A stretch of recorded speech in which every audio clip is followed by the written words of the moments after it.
Mm-hmm. You already know that. What do you know this? Because I was told, no, that he's to the media room. Nice. Good.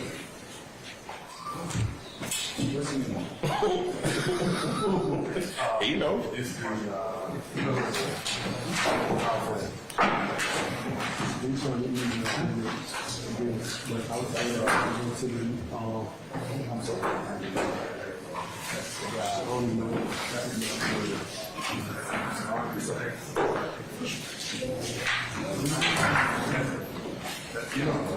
West.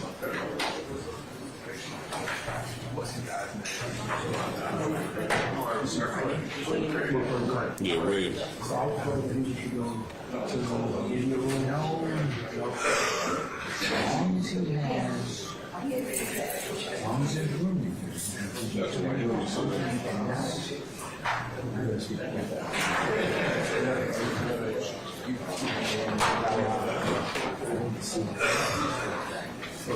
you all are going to get in trouble if you exclude him in violation of 22.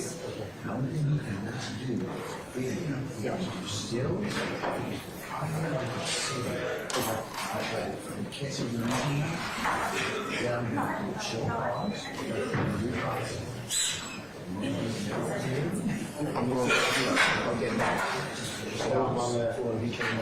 Mr. Brown, are you doing this? Or Ms. Fulton? I'm going to first one this.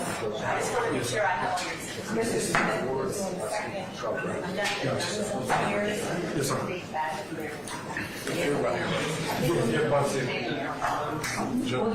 Everybody check the juice. Now, the first one was for the third one. Okay. He just didn't want me to be. I got it done.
Jeffery.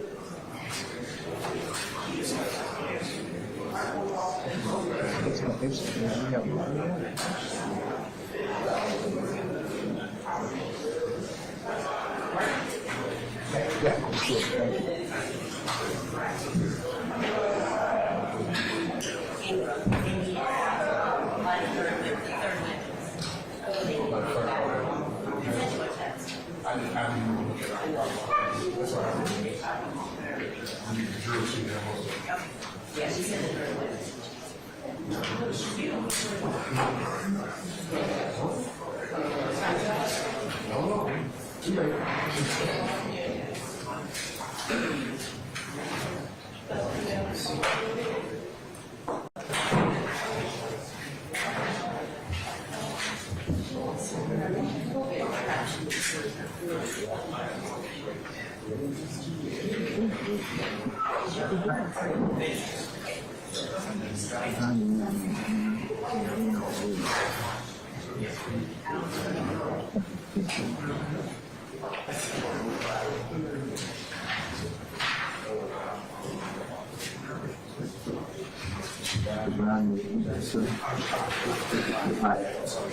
Hey, you're good, you're good.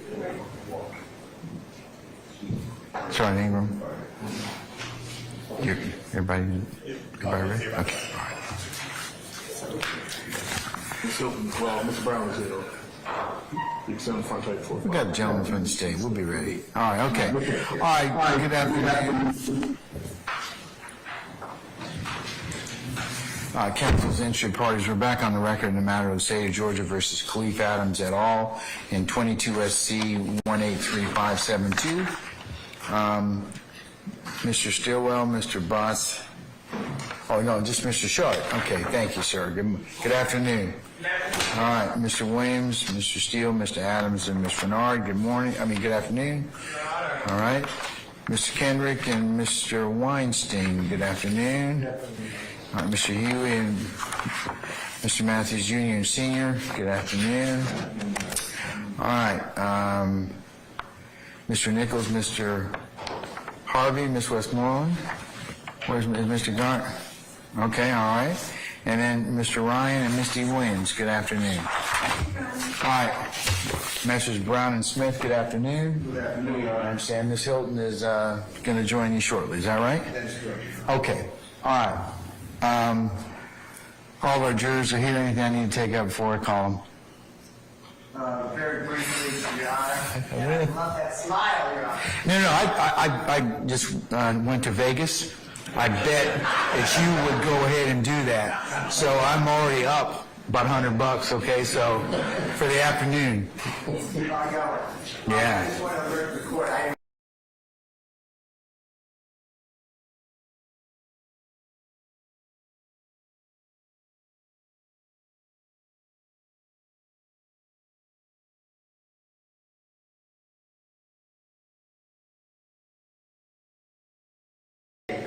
That on July 15th, I had about a week after his incident at the Perimeter Mall, that he reports to Mr. Williams. He supposedly said that Mr. Williams made a threat to come back and shoot him in the face. He said the next week he saw on the news the search of Mr. Williams' home, so he became concerned. And you would exclude it or suppress that search. So I just want to make sure that the state doesn't mind. I don't want to instruct the witness, so the state doesn't mind just telling him not to put that out. Have you already talked to him concerning that? Or can you?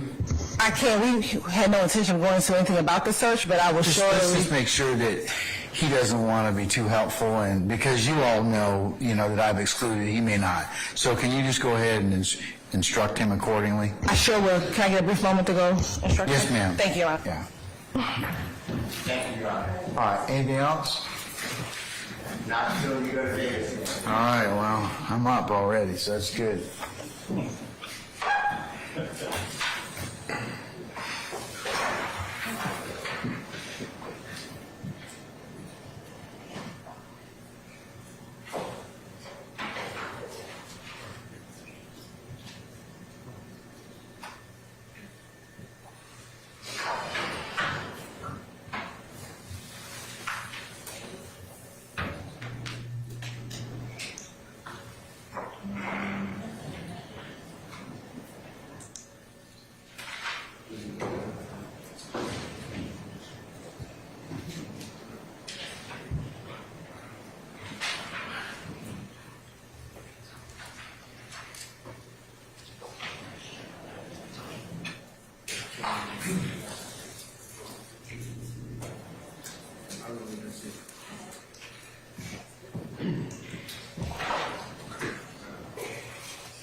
All right.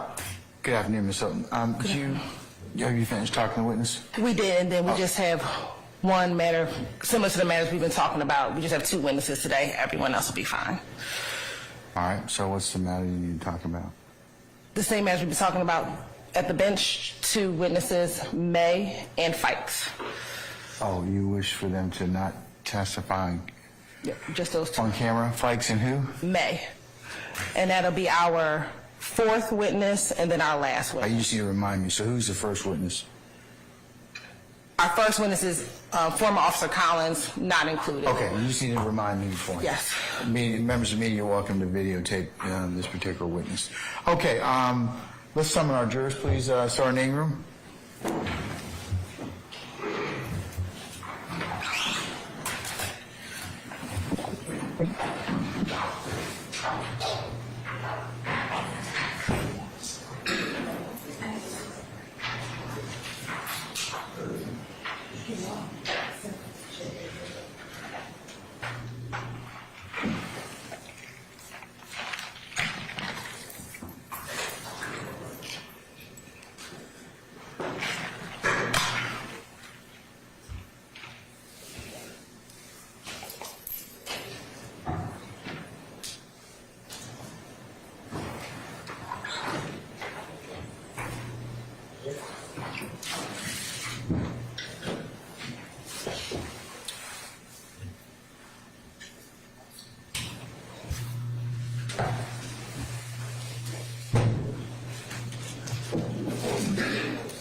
All right, ladies and gentlemen, please be seated.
President Council.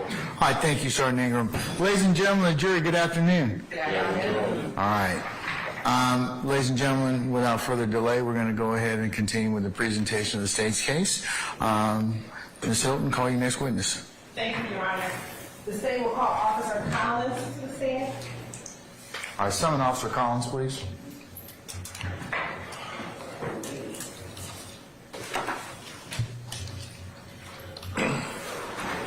Officer Collins, good afternoon, sir. Sir, if you would please approach the witness stand.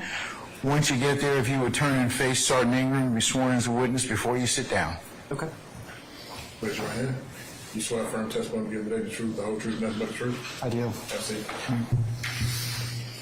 State and spell your first and last name for the court. It's Christopher Collins, spelling on it is Christopher,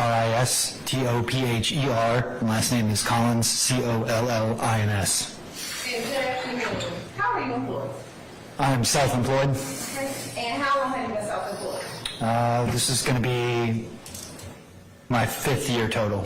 Prior to going into self-employment, did you work in law enforcement? I did. How long did you work in law enforcement? 6 years. And over your 6 years in law enforcement, how many law enforcement agencies did you work for? 2. Right. What were those 2 agencies? City of Atlanta Police Department and then the Roswell Police Department. When did you work for the Roswell Police Department? Roswell was 2016 to 2019. And what about the Atlanta Police Department? 2013 to 2016. And when you were working for the Atlanta Police Department, were you post-certified? I was. And when you worked for the Atlanta Police Department, what was your title? Just police officer. And did you work in a specific zone? Yes. What zone was that? Zone 3. And what area is Zone 3 covered? Zone 3 starts at like where the old Turner Field was and just cuts like a pie shape going south. And were you assigned to Zone 3 your entire time with APD? I was. I want to direct your attention to July 3rd, 2015. Did you have the occasion to encounter a black 2014 Toyota Corolla? I did. How did you come to encounter that vehicle? We were on patrol, observed a traffic violation, and then pulled the vehicle over. And you said we were on patrol. Who are you referencing? At the time, it was my partner, Christopher Law. And about what time did this traffic stop occur? It was between 10 to 11 p.m. And where did you encounter this vehicle that did the traffic violation? This is on Sylvan Road. And again, Silver Road within Fulton County. Yes.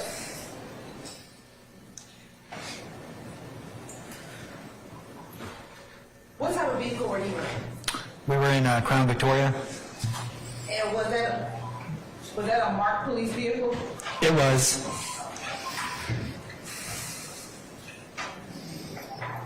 And was it a fully marked vehicle? Yes. If you can recall, who was driving? Who was driving your patrol vehicle? Officer Law typically drove. And tell the jury what happened once you saw the traffic violation. Once the traffic violation occurred, we initiated our blue lights and siren, which the siren is automatic in the car, but we initiated a traffic stop, and then the vehicle immediately slammed on its brakes and then quickly pulled over to the side of the road and stopped again. What happened once you saw the vehicle immediately slam on its brakes and pull to the side of the road? What happened? What did you do next? We approached the vehicle and it began our investigation. What, if anything, happened when you approached the vehicle?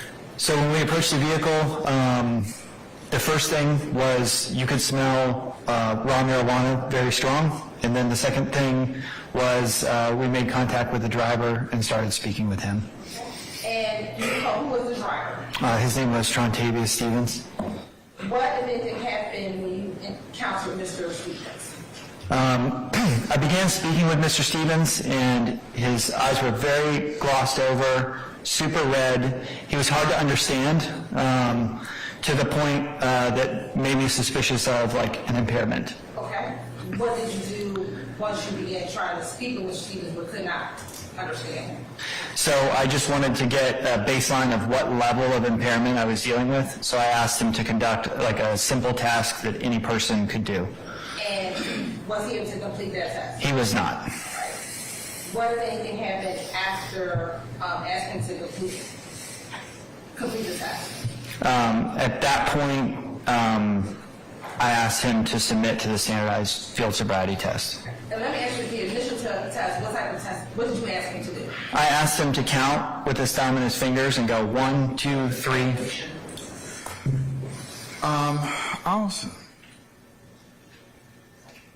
I'll stand the objection. Just lay a little more foundation. Sure.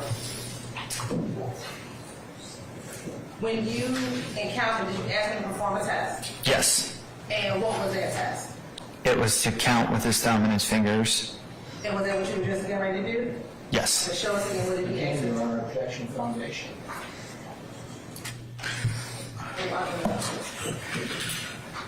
Did you learn to take certain types of... Objection leading.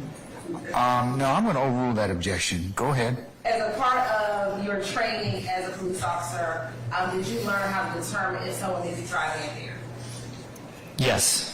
What did you learn to do to determine if someone was driving impaired?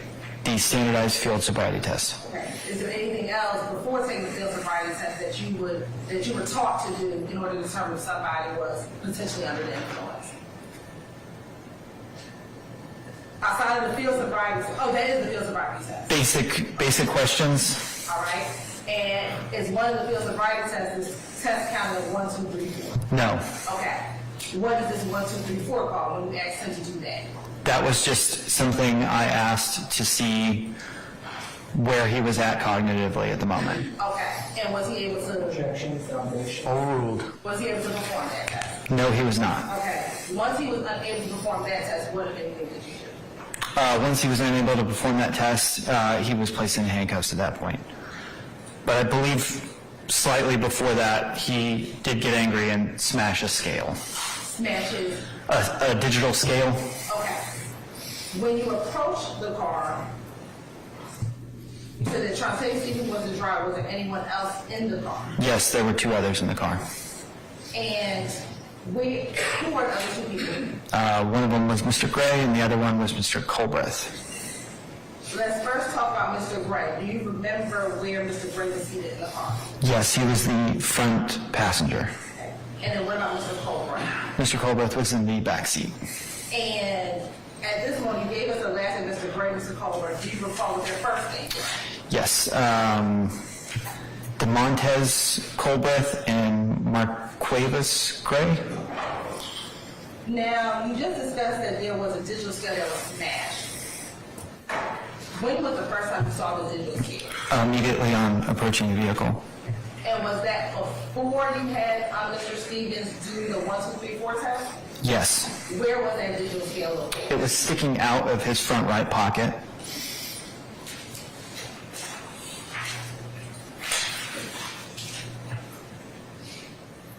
Once you arrested Mr. Stevens, what happens next?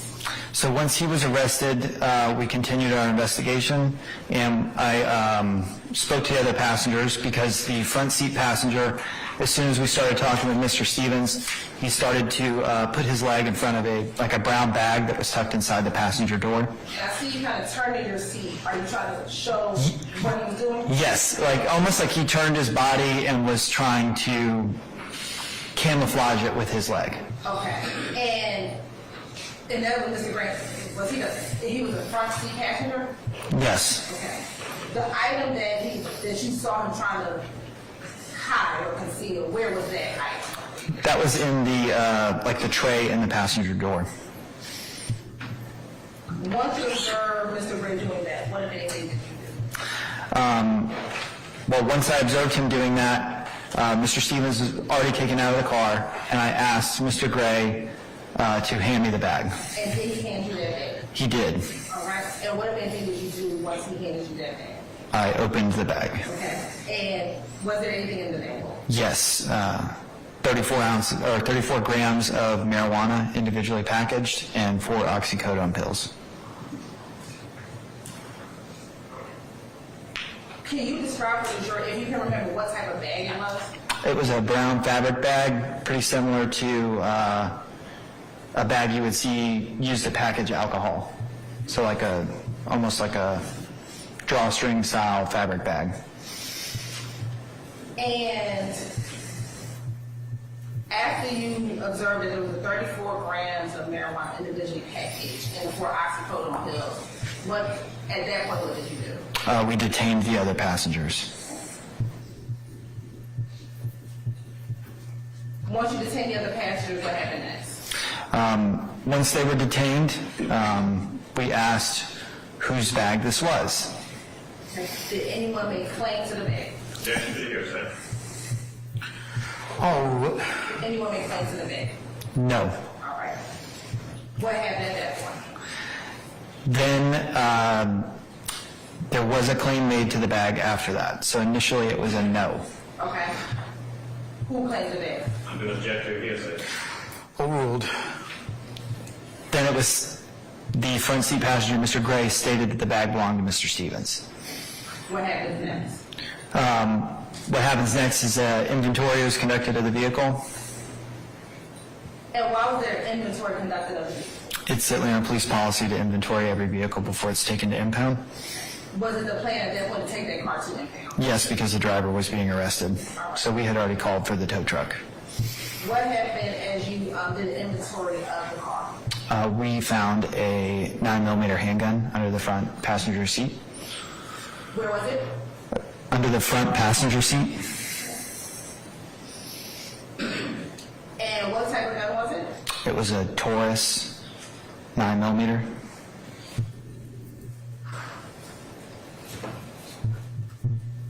And were you able to get the serial number of that Taurus 9mm?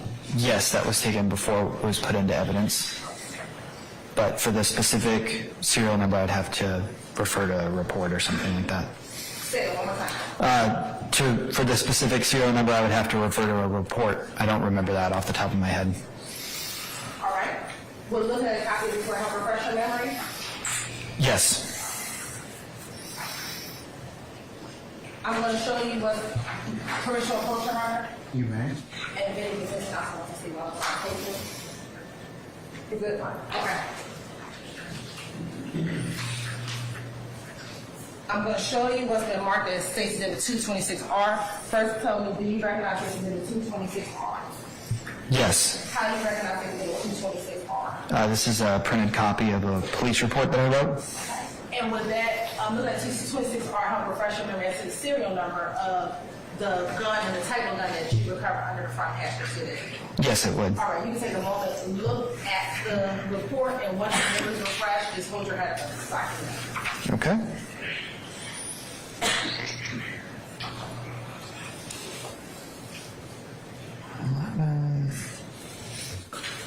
Okay. All right, what was the type of gun again? It's a Taurus PT 111. All right. And what was the serial number? It was TAW 58741. And did you ultimately submit that firearm intact? We did. Was there anyone arrested on July 3rd, 2016? Yes. Who did you arrest? We arrested Mr. Stevens and Mr. Gray. Why did you arrest Mr. Culver? Why didn't we? The property was not in the area of his immediate control. He was in the back seat, and he could not have possibly reached it.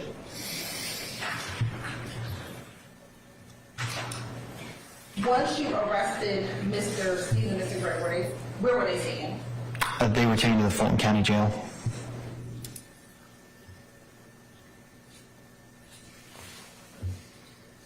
We talked about the gun you submitted as evidence. What about the marijuana and oxycodone? Was that submitted as evidence? That was as well.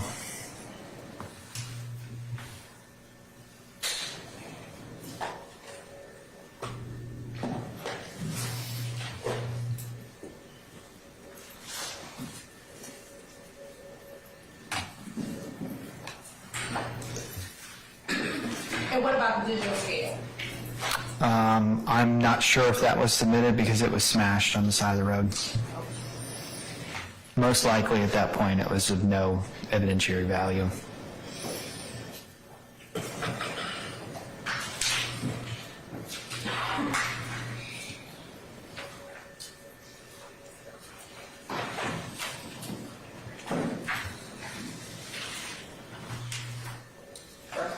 I'm going to show you what's been marked as 170-0.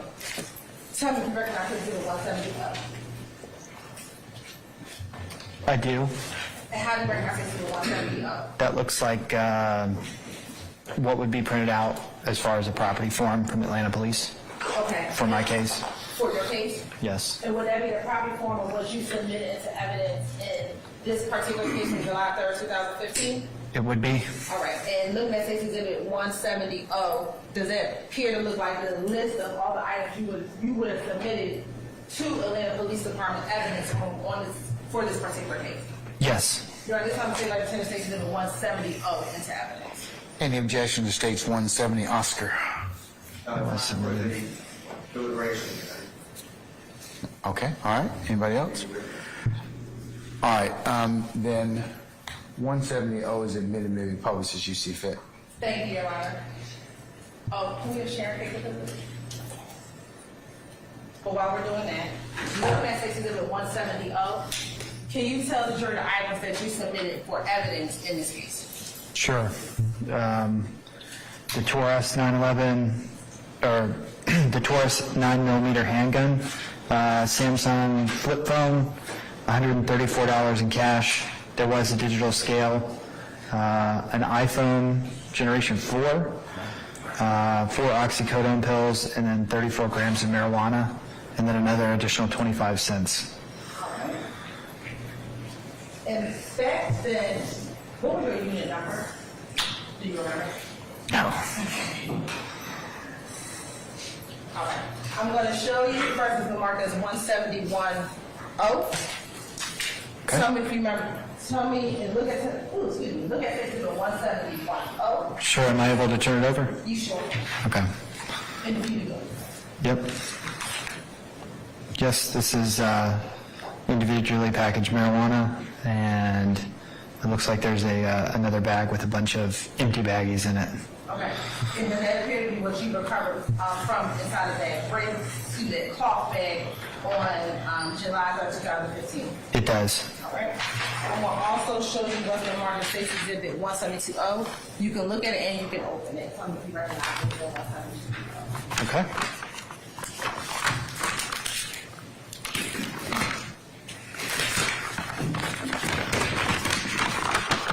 This is a broken digital scale. And you can look at it. Does it look like or appear to be the broken digital scale as you remember seeing it on the ground back on July 3rd, 2015? It does. Your Honor, this time tender State's Exhibit 171-0 and 172-0 into evidence. You said 171 and 172, is that correct? Yes, Your Honor. Oh, all right. Your Honor, same objection to people who are not on trial with us. All right, so your objection's noted is continuing, and so I'll admit States 171 and 172-0. You may publish as you see fit. Okay, thank you.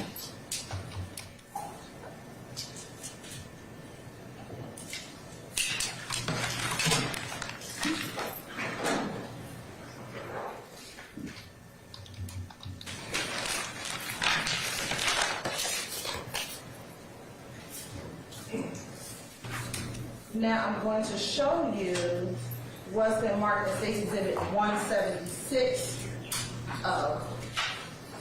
Tell me if you recognize State's Exhibit 176. I do. How do you recognize State's Exhibit 176? That is Mr. Stevens. That's who I arrested. Okay, and then we arrested on July 3rd, 2015. It is. You are this time say like State's Exhibit 176 into evidence. Any objection to States 176-0?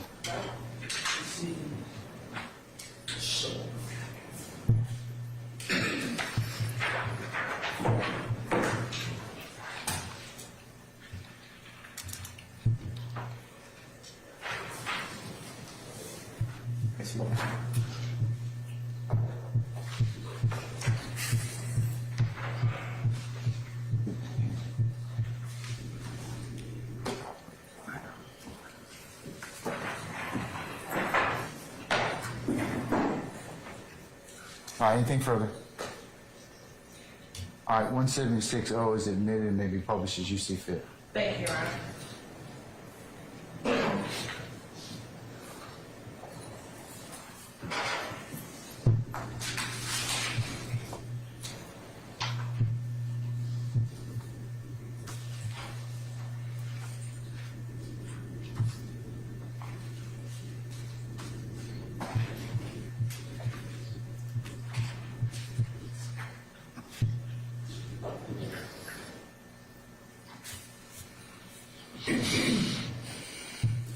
And is that who you arrested on July 3rd, 2015?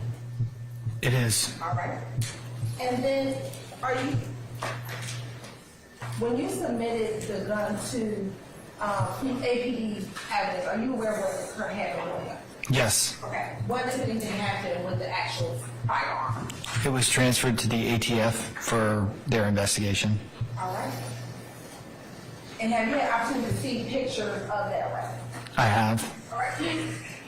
I'm going to show you what's been marked as stated in 173-0, 174-0, and 175-0. Anyone who wants it? Showing you what's been marked as 173, 174, and 175-0. Tell me if you recognize those pictures. Yes, this appears to be the same type of firearm that was recovered. And on here, does it have the same description that you said earlier with the PTO 111 description of the gun? Yes, it's written on the firearm itself, and it says, I believe, Millennium is also written in there, which is the type of firearm. Which is the type of firearm? Yeah. Your Honor, this time say like Tennessee 173, 174, and 175 over that. Any objection to states 173, 174, or 175, Oscar? Same continuing objection. It will be noted. Unless there's any further objection, the court will admit states 173, 174, 175, Oscar, and you may publish as you see fit. Thank you, Your Honor. So first starting, look at 173. Does that appear to be the weapon that she recovered on July 3rd, 2015? It does. And look at 174 and 175. What is that? That's a close-up shot of the magazine that goes with that weapon. And do you see that PT111 number there? Yes, it also says 9mm. All right, and you should be able to tap the bottom left hand of the screen in front of you. Okay. And then there's a pen mark that comes up to the left. Yep. Okay. And then you can tap. You should be able to circle where you see 9mm and PT111. Right there. All right. Thank you. Now, Mr. Collins, after Mr. Stevens was arrested, were you aware of Mr. Stevens being arrested 2 weeks later on July 15, 2015? I was. I'm sorry, I didn't. Is that Mr. Matthew Sr.? Come on up. Come on up.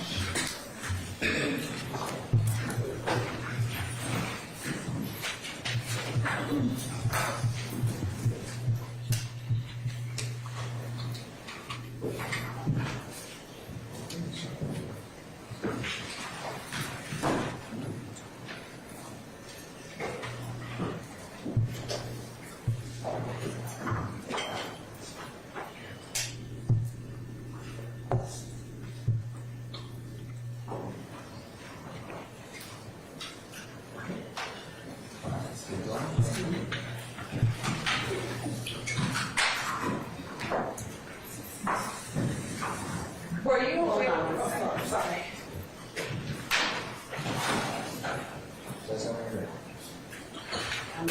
Okay, go ahead.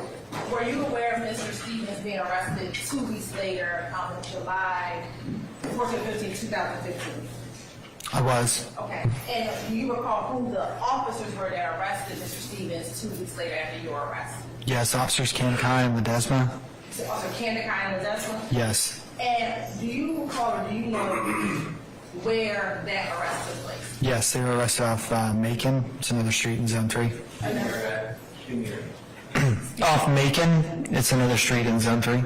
And from where you arrested Mr. Stevens and from where the arrest occurred 2 weeks later, about how far is that location? Slightly over 3 miles.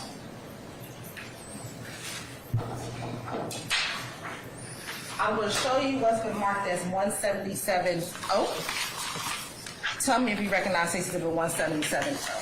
I do. How do you recognize Stacy Exhibit 177? This is a map that shows the distance between 1813 Sylvan, my arrest, and 2915 Macon. That's Officer Candice's arrest.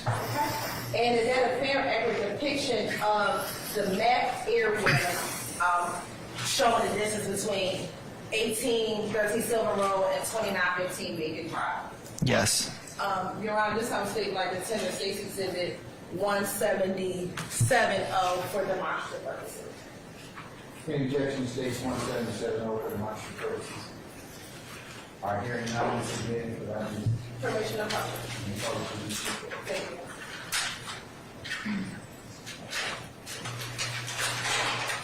And is that the distance,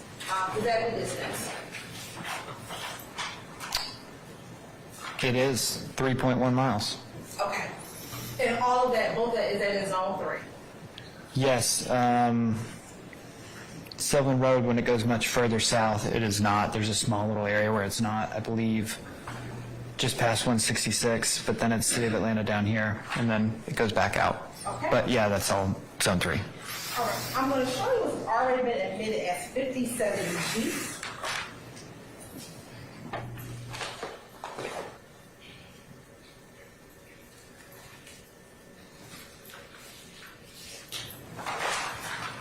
Look at Stacy to the 57G. When you describe the type of bag that Mr. Stevens had his drug in, was it similar in nature to this type of bag? It was.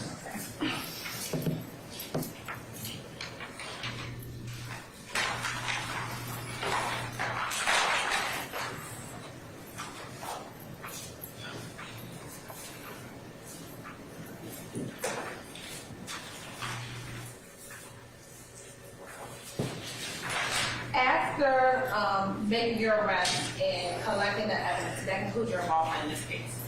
Yes. All right. I have no further questions. Thank you. Cross. Mr. Sharp.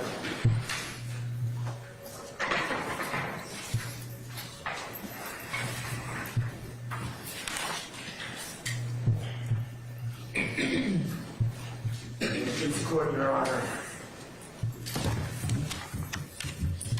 Good afternoon, former officer, now businessman Collins. Correct. All right, good afternoon. Good afternoon. All right, it's good to speak with you again. The incident you just described occurred on January 3rd of 2015, correct? Excuse me, July 3rd, 2015, correct? July 3rd. Yes. And the people in this car that you stopped were Trontavious Stevens, Marquavius Gray, and DeMontez Colbreth. Correct. Okay. Now, do you see any of those individuals in court here today? No. Okay. I want to talk a little bit about what was found in the car. The digital scale was on Mr. Stevens' person. Correct. And he was the driver of the car. Correct. Okay. We spoke about a brown fabric bag.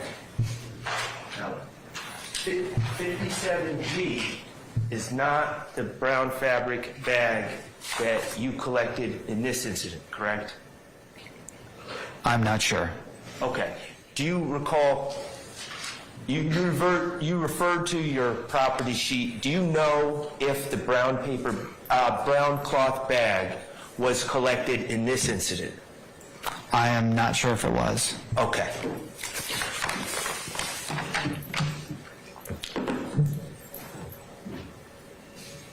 The brown cloth bag that's referred to in your report contained the marijuana and the pills, correct? Correct. Okay. Now, you were shown what has been marked 57G, this bag, and you said it's similar to the bag that you saw. It's similar. It could be the same. I mean, this is a bag that I saw in 2015. I understand. So it could be the exact same type of bag. Sure. Okay. You can't say anything was different about the bag that you saw in this bag. No.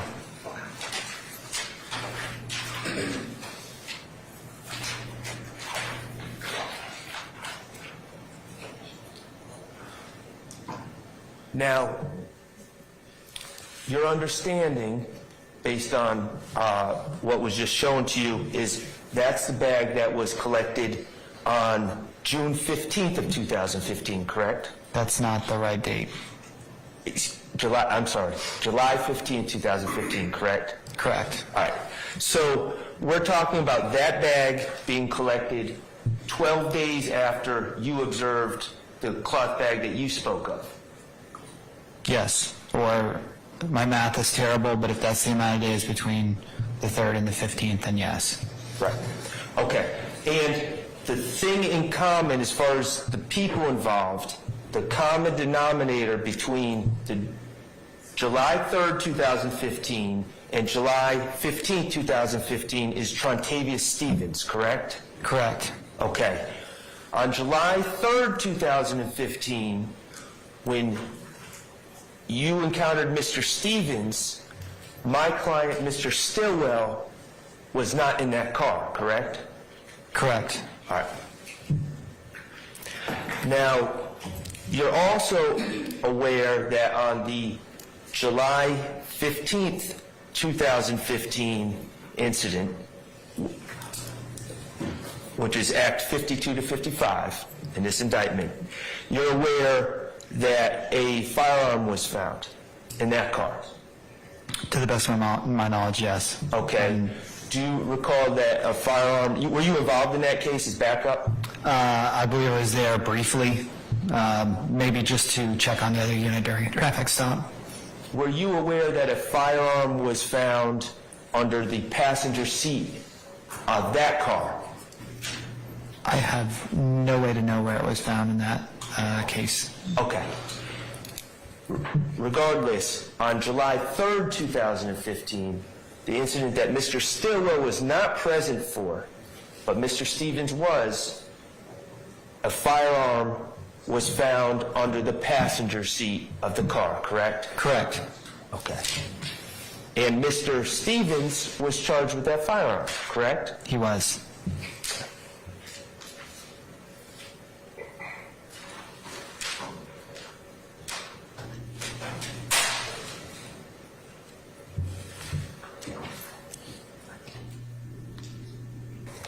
And regarding the bag that you collected in your case on July 3rd, Mr. Gray, the passenger, said it belonged to Mr. Stevens, correct?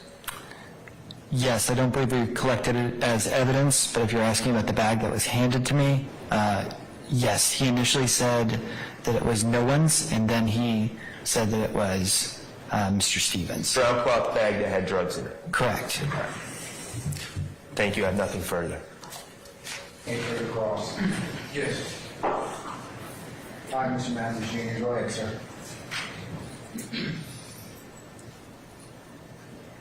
How you doing, officer? Hello. Just got a couple questions for you. On July 3rd, 2015, you arrested a number of persons in that vehicle, correct? Yes. And just so that we're clear and that there's no confusions, the person that you arrested was a Marquavius Gray, correct? Yes. Okay. And not Marquavius Huey, correct? Correct. Okay. No further questions. Mr. Steele?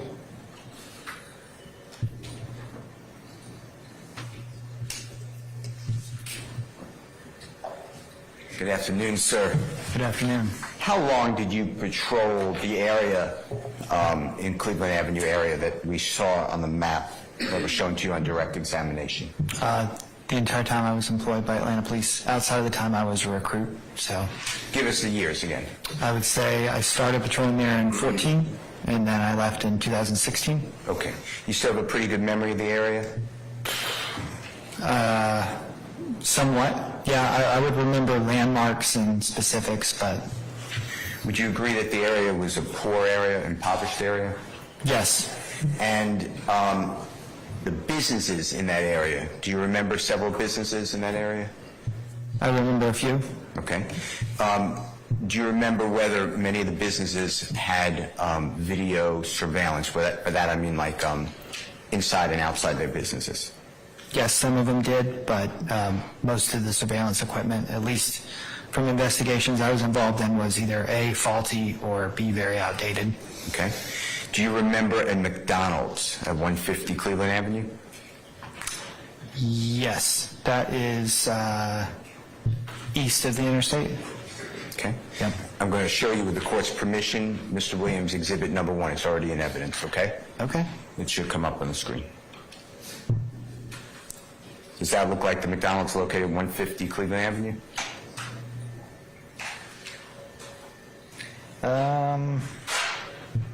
Hard to tell. There was a gas station across.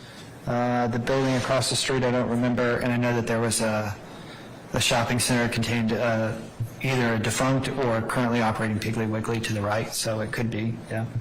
Well, if you don't recall, that's fine. Yeah. You're not sure? I mean, I'm not sure. There could be multiple McDonald's on Cleveland Avenue. Okay, that's fine. Thank you, sir. Thank you, Your Honor. Anybody else? Briefly, Your Honor. All right, Ms. Weinstein. Briefly. Good afternoon. Good afternoon. I'm Doug Weinstein. I'm the attorney for Diamante Kendrick. Okay. When you made that traffic stop on July 3rd, 2015, was Mr. Kendrick in the car? No. You see Mr. Kendrick right here? Yes? Have you seen Mr. Kendrick outside of this courtroom? Possibly. I patrolled Zone 3, so if he lived there. Do you recall having seen him? No. Thank you. No more questions. Anybody else? Any redirect by the state? Just briefly. Mr. Collins, you were just asked about video surveillance at any businesses, and they were either faulty or outdated. If you're aware, are you aware of how long video surveillance lasts? So typically 30 days. I think is what I've seen. The normal DVR lasts like 30 days. Some are 7. Some have something cloud-based, but I don't even think that technology was out back then. So back then, at the minimum 7 days, at the maximum 30 days. Yeah. All right. I have no further questions. Anything further? All right. May we permanently or temporarily excuse Ms. Collins at this point in time? You can permanently excuse Mr. Collins. All right, Ms. Collins, appreciate your patience with us. I'm going to permanently excuse you as a witness. Please don't discuss your testimony with anybody except the attorneys in this case, okay? Okay. All right, thank you, sir. Appreciate you. Thank you. All right, state, call your next witness.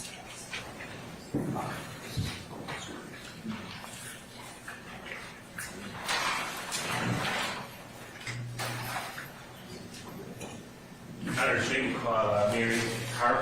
Mary who? Carp. CRP? Kate. Carp. Okay. All right, summon Ms. Carp, please.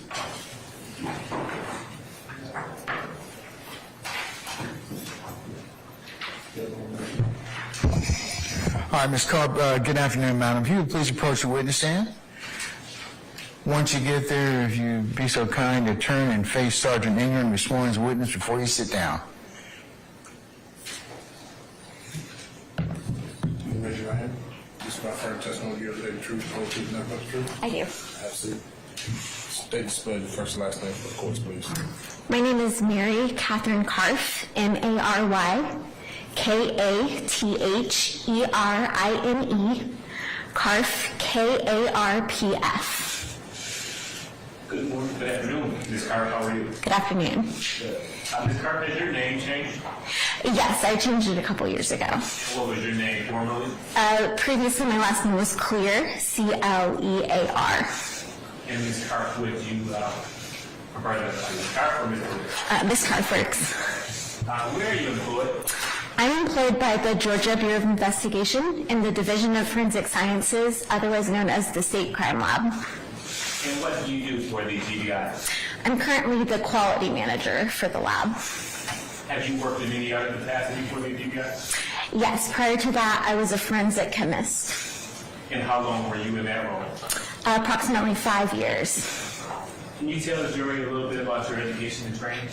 Sure, I earned my Bachelor's of Science in Chemistry from the Georgia Institute of Technology in 2010, and then I started with the GBI Crime Lab in February of 2011.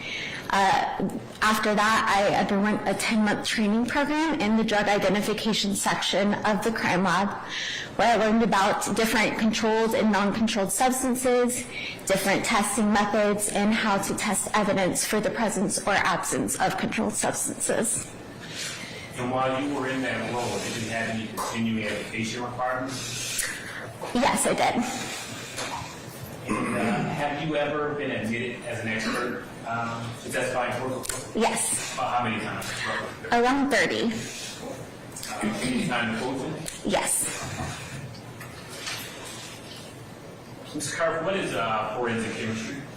Forensic chemistry is the application of chemistry to the law. So for what I did, it was the application of chemistry to test evidence for the presence or absence of controlled substances.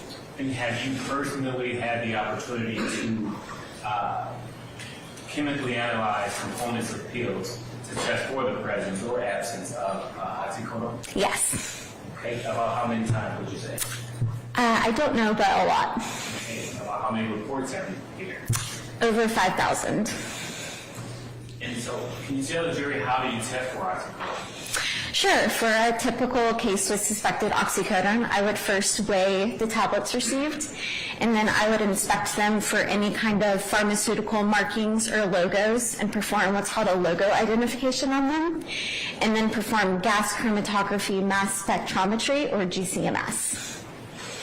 And if this test is performed accurately, what would the results yield? It would determine whether or not oxycodone is present in the tablets. And is this type of testing subject to peer review? Yes, as a forensic chemist, all of my testing was subject to peer review. Okay, and who would review that? Another authorized analyst at the GBI. Now, are there standards that control how these tests are performed? Yes, the lab has developed policies and procedures for testing that we follow when doing our analysis. Is this type of testing generally accepted within the field of forensic chemistry? Yes. Your Honor, at this time, the state would tender Ms. Carp as an expert in forensic chemistry. Anybody wish to voir dire Ms. Carp? All right, well, the court will designate Ms. Carp as an expert in the area of forensic chemistry. Ms. Carp, in connection with case number 2015-101-8500, did you prepare a report for this case? May I reference my notes? Your Honor, permission to approach? You may, sir. Ms. Carp, I am handing you what's been pre-marked as state's proposed exhibit 178O as an O mark. Do you recognize that document? I do. How do you recognize it? This is my official report for DOFS case number 2015-1018500. I recognize it by the case number and by my signature down at the bottom. And has there been any changes or alterations made to that report since you produced it?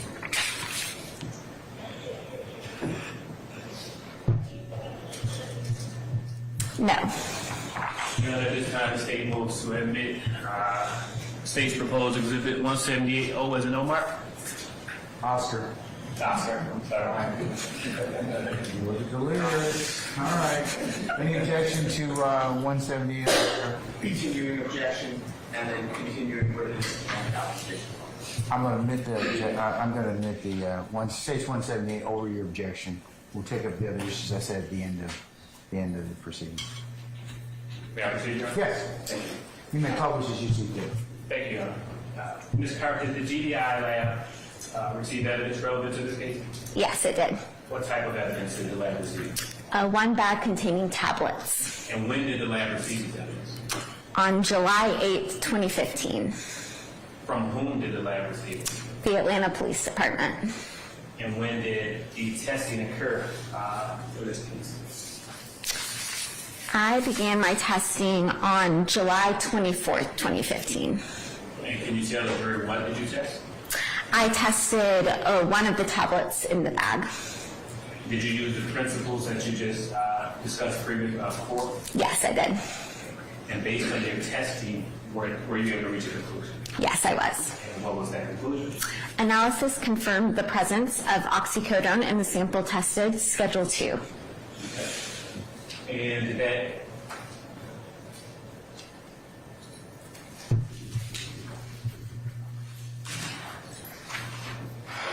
can you tell the court, tell the jury who were the case subjects? Yes, the two subjects were Markavis Gray and Trontavious Stevens. And did that include your involvement in the case? Yes, it did. No further questions. Cross. All right, hearing none. Anything further, sir? Mr. Smith, anything further?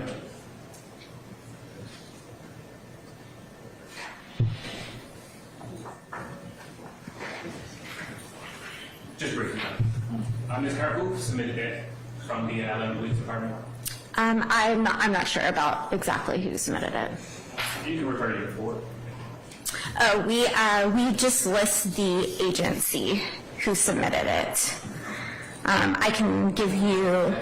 Respectfully. Basis. Redirect, it's out of the scope of any redirect. Overruled. Process. Overruled. I'm going to object that you can't redirect it, it's not in cross. Overruled. Anything further? Are you done? Nothing further. Okay, all right. May we permanently or temporarily excuse Ms. Carp? Permanently, Your Honor. All right. Ms. Carp, I should say, I apologize. Madam, I'm going to permanently excuse you as a witness. You're free to go about your usual duties and avocation. Just don't discuss your testimony with anybody except the attorneys in this case, okay? Thank you. All right, thank you, madam.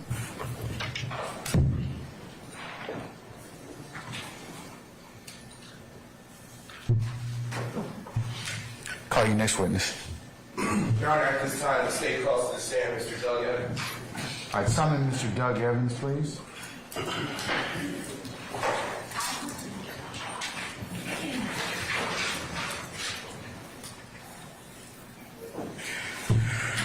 All right, Mr. Evans, good afternoon, sir. Sir, if you please approach the witness stand.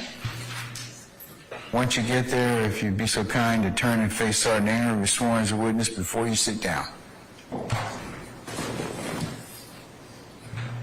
Raise your right hand. You swear affirm testimony you admit the truth, the whole truth, nothing but the truth. I do. Have a seat. State and spell your first and last name for the court's down into the microphone. Douglas Evans, D-O-U-G-L-A-S-E-V-A-N-S. No, sir. Yes, sir.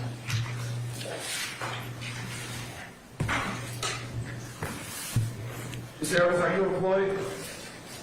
Yes, sir. I'm employed with the Atlanta Police Department. And how long have you worked there? I've been employed there for 27 years, and 17 of which was with the Atlanta Police Crime Lab. Okay, and what duties or responsibilities did you have with the Atlanta Crime Lab? Most of my day-to-day duties there, I help with the accreditation, and from 2006 until about 2019, I did the majority of the marijuana analysis for the lab. Okay, and what kind of education did you have to do that kind of analysis in the crime lab? I've had over 200 hours of drug training. The specific training for the marijuana examinations was the certification through the Georgia Public Safety Training Center, and that was done through the GBI's Department of Forensic Sciences training. We had to pass that training with a practical test of 100. Okay, and did you pass your test with 100? Yes, sir. Okay, and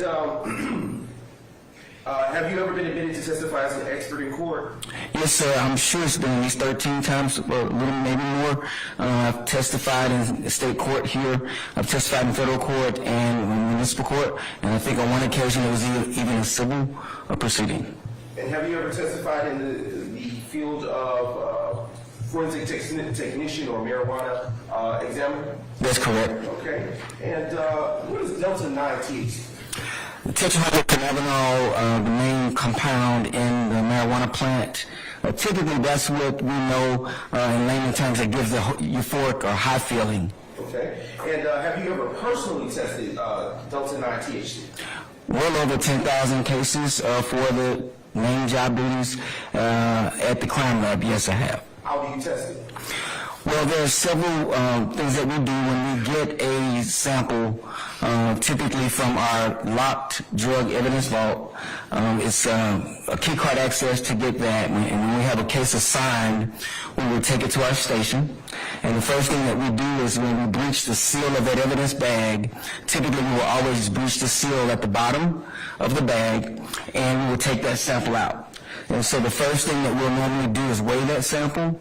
We have to weigh it first so that we can get the critical weight to know if it's going to either be over 28.35 grams or possibly over 10 pounds or even 2,000 pounds. So once we've gotten the weight with our calibrated scale, that scale is typically calibrated by an outside agency like Right Weight. The weights themselves are also calibrated, and then our scales are checked every day at the beginning of our examination, at the end of the day, to make sure that there's no error in the weighing process. Once we get the weight of that sample, we weigh the packaging, which is the gross weight, and then we will take the packaging away because on the official laboratory report, we only use the net weight. And so the net weight is the weight of that sample without the packaging. So after we've weighed that sample, that's the first thing that we do. Then the second thing that we do would be to place it under a microscope. And so we get the visual characteristics or the morphology of that leaf.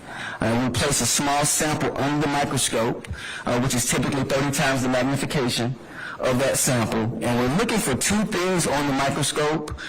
Typically there on the top of the leaf, there's a cystolithic, almost like hairs or trichomes.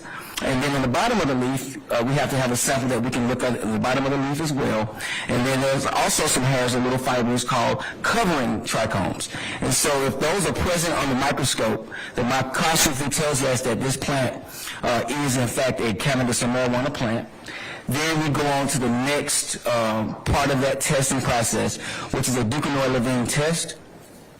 And here I have a small little visual. You don't need it?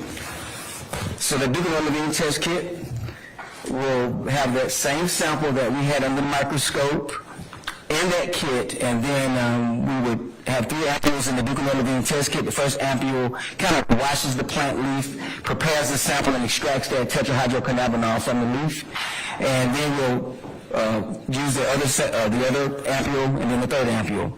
There will be a coloration change in that test kit that will go from a blue to mostly a purplish color, and then we'll kind of tilt that kit and you see a separation of the colors there. That gives us another indicator that is present for the tetrahydrocannabinol. After that examination, we'll do the last and final one, which is the FAST-BB. That test kit contains 2 ampules. We will crush that ampule for the FAST-BB reagent, and then we'll crush that second one, and we'll get now a second color change. That color change goes from a red to an orangish color, and then we'll see those separations of color. And so we have the microscopy, which is the visual characteristics. We have that Duquesnoy-Levine test kit, which turned purplish or blue, and then lastly we have that FAST-BB test kit, which turned reddish or orange. And what kind of information can this type of testing provide us? It provides us that it's a positive indicator that this has THC in that plant leaf. It would not be then oregano or some other type of plant. It would then tell us that it's a positive confirmation. And in my over 10,000 analysis, I've had several negative exams. I've had inconclusive or insufficient amount to test. So in this case, it would tell me that this is in fact a positive test, and then I would go on to produce a lab report. Okay. Are the results of your testing subject to peer review?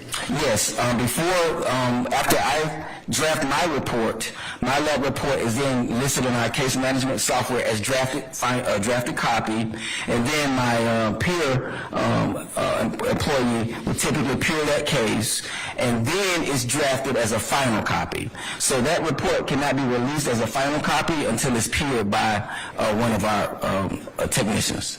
Okay. And is this the type of testing that enjoys general acceptance within the scientific community?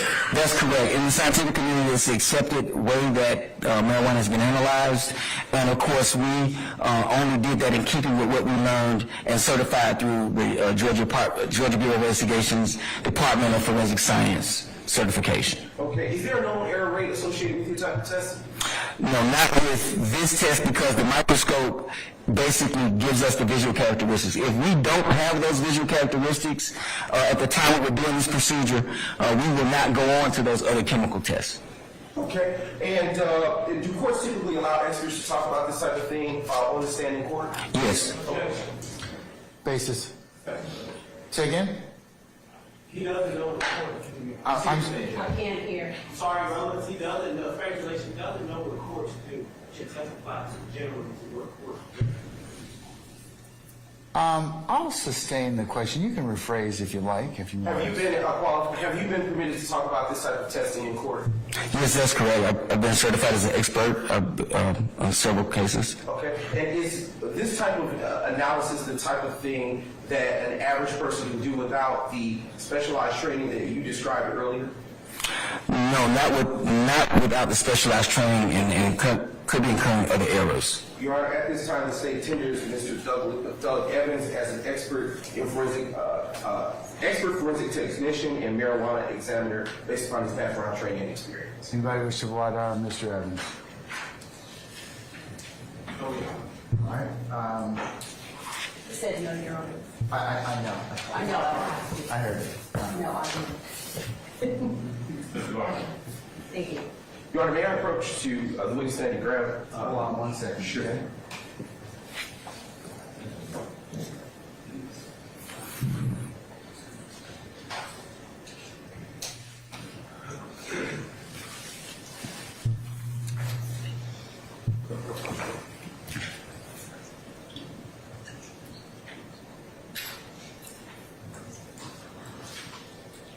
All right, the court will designate Mr. Evans as an expert in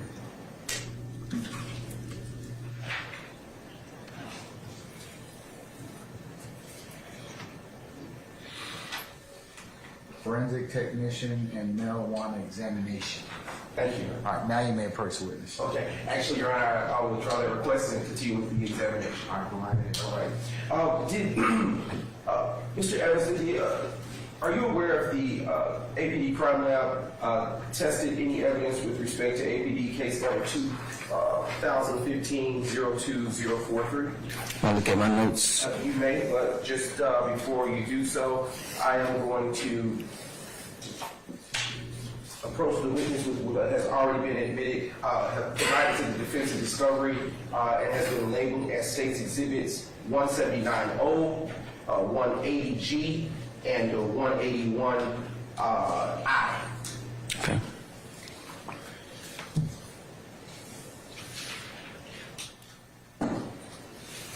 Yes.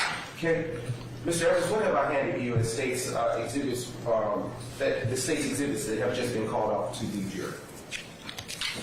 These are 3 lab reports that I produced, 3 different cases. And how do you know that those are your lab reports?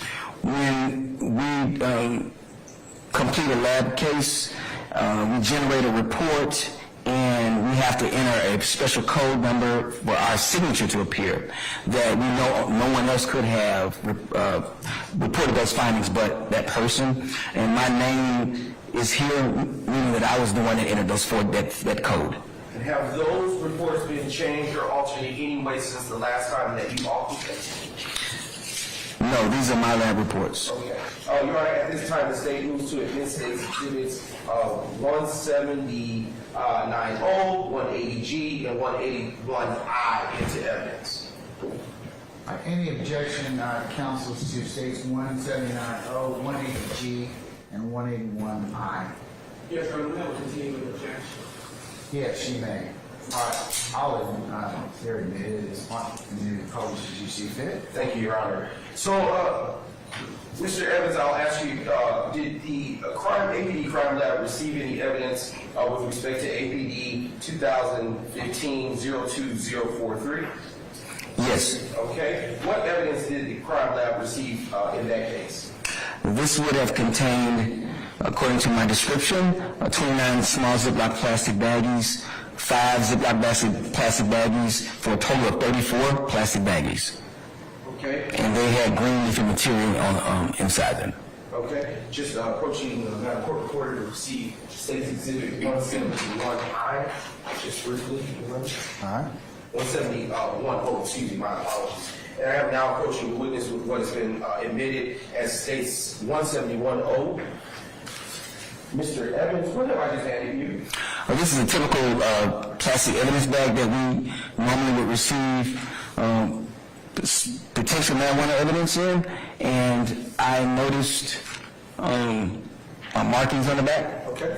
And is that what you tested in that first case number that I just called out? Yes, that's correct. I see the numbers coincide. I see my markings and the date listed. Could you hold that up for the jurors so they can observe what it is that you have in your hand? Let the record reflect that the witness is now holding up State's Exhibit 171I-O for the jury. All right. I'll ask you a few more questions.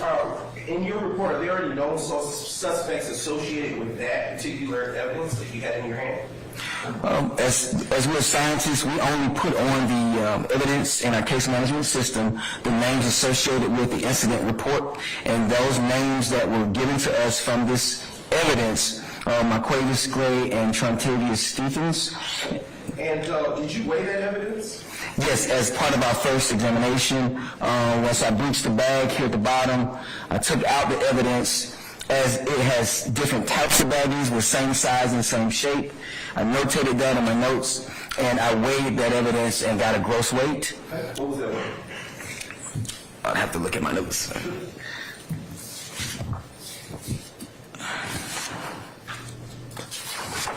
So according to my worksheet and my notes, the total gross weight for this item was 19.8 grams. And of course, we don't put the gross weight on our report. We only do the net weight. And the net weight minus the 3.9 grams, when you subtract all of the baggy weights, it yielded a 15.9 grams of net weight. Okay. And what was the results of your test? The results of the test was that there was some 34 baggy items. We tested bag marked and listed as number 30 of the 34 bags. That did yield a positive confirmation for tetrahydrocannabinol, and the net weight of all of the bags, of all of the samples combined, was 15.9 grams, which is indicative of the net weight listed on the laboratory report. Okay. All right. Do you recall if the APD Crime Lab received evidence with respect to APD number 2015-02280? Yes, I see that one. Okay, and just a brief moment, I want to approach what has already been admitted into evidence.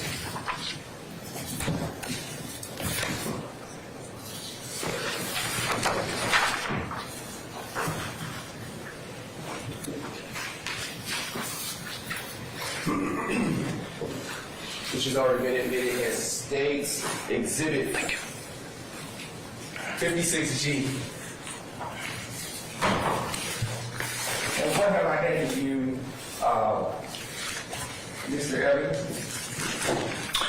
Typical evidence bag that we would get for most of our cases, our smaller cases.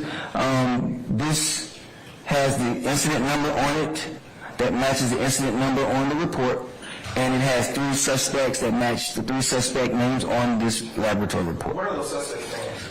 Shannon Jackson, Marquisia, Police, and Trontavious Stephens. And I'm sorry if I mispronounced the name. You did the best you can, so we can ask for it. Did you weigh the evidence in that packaging? That's correct. Per our training, the first thing that we did after I notated in our description that there was 1 sandwich bag, 12 small purple baggies. Those have same size and same shape. And then there was some looked like loose green leafy material that was not in the bag. And so all those items were weighed, giving according to the notes, gross weight of all items, 12.1 grams for all 14 items. And for the purpose of the jury, could you hold up the latest exhibit that I handed you and show them what it is that you, if maybe turn it around? Yes, let the record reflect that the witness has now held up the last exhibit and is now showing it to the jury. All right, you may place it, put it down. And did you in fact test that material in that bag? Yes, I did. I see my name initial at the bottom where I typically reach the bag, and the date associated with the date that I started testing it. What was the date? This was 12/28 of 2015. And what was the first date on? What was the date on the first bag of evidence that you tested? 12/28 of 2015. Okay. And was there a result that you reached in the testing for the second bag? Yes, that's correct. The second bag yielded a positive after doing the weighing, doing the microscopy, looking at those visual characteristics, doing the test kit coloration change. We noticed that it was, I noticed that it was positive for tetrahydrocannabinol, and the net weight was 8.7 grams.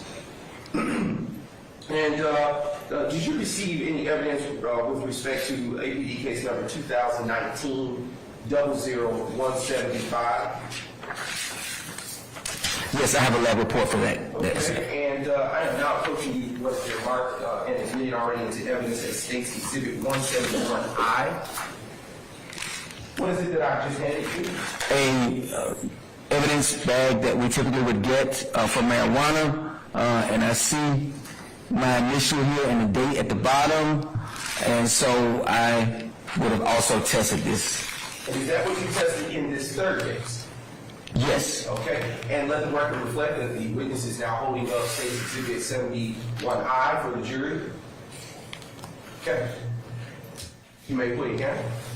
And were there any suspects associated with this third case for which you tested evidence? Yes, I have one suspect listed here, Quamarius Nichols. Okay, and what did you do when you received that particular piece of evidence? There were two things listed in this bag of evidence. One was a cigar type sample, and one was a sandwich bag that had the bulk of the weight. So adding those two weights together was the first thing that we typically do, which is the gross weight of 17.8 grams. Subtracting the 1.1 sandwich bag weight yielded a net weight, once all of the testing was done, of 16.7 grams. Okay. And what was the results of your testing in this third case? The results of that was based on the microscopy of the main sample from the sandwich bag. The two coloration kits where you saw the coloration change, it was also positive for tetrahydrocannabinol in this case. Okay, and for all three of these cases that you tested the marijuana that came back as positive, did you follow the steps and standards that you described earlier in your testimony? That's correct. Since none of these met a threshold of over an ounce, then I just tested the bag that I chose to test, and in this case it was the largest amount, which was the sandwich bag. And are all of your findings that you described here on the stand contained within the three reports that have been admitted into evidence? Yes. And does that conclude your involvement with these three particular APD cases? Yes, typically that would include my involvement other than daylight today. Your Honor, I have no further questions for this witness. Cross. Mr. Garner, go right ahead, sir.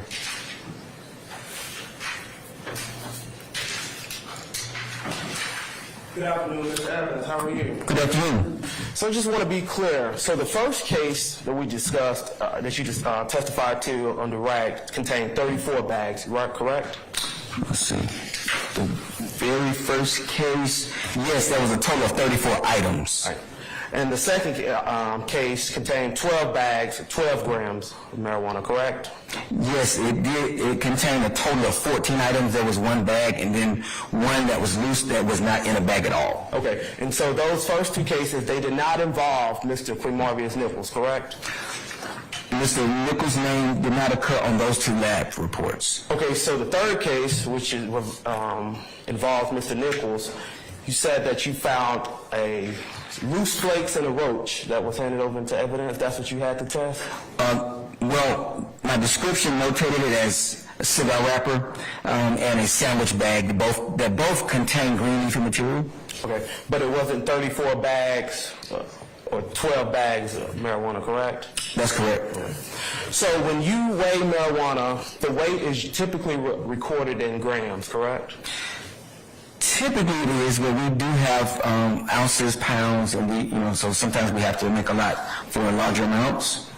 Okay. And so there are 28 grams in an ounce, correct? Well, when we get our threshold, it's always going to be over 28.35 grams for the ounce charge, but yes, you're correct. Okay. So the marijuana that was tested in this 2018 case against Mr. Nichols weighed only 16.4 grams, correct?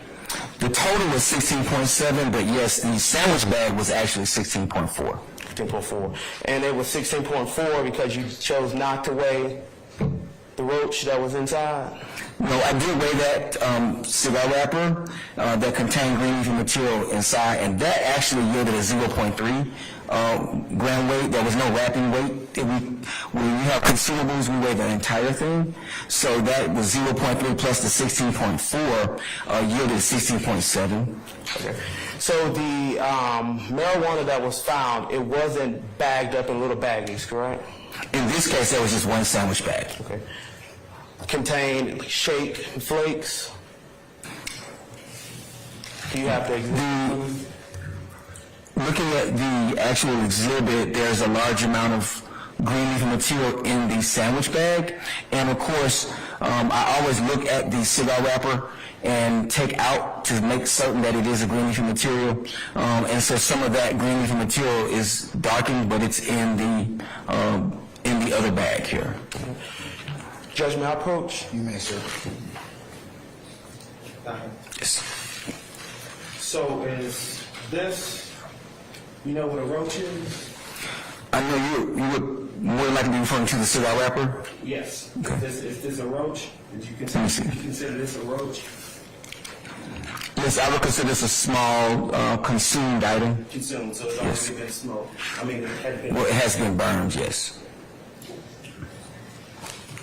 You and I beg the court's indulgence. Okay. We have no further questions, Your Honor. All right. Anything further for anybody else? Any redirect? What, on earlier on cross, you were asked about consumables. What are consumables, Mr. Evans? Consumables are things that would contain green leafy material. It could be cigar wrapper, it could be paper. We get all kind of things that actually have charred or burned leafy material as opposed to the raw form of leafy material. No further questions, Your Honor. Anything further? All right, Mr. Evans, be permanently temporarily excused as a witness. He may be permanently excused. All right, Mr. Evans, thank you for your patience with us. I'm going to permanently excuse you as a witness. That means you're free to go about your usual duties and avocation. Just don't discuss your testimony with anybody except the attorneys in this case, okay? Thank you, Your Honor. All right, thank you, sir.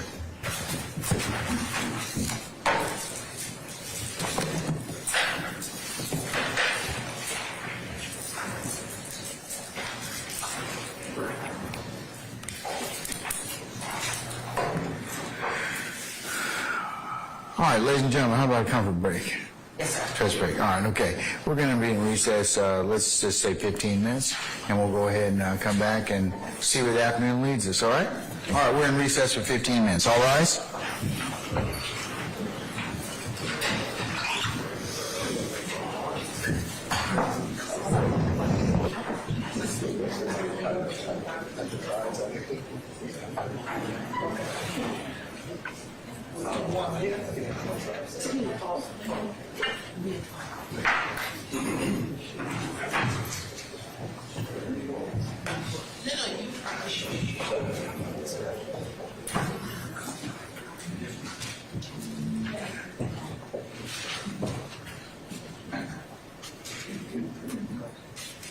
All right, Julie's left us.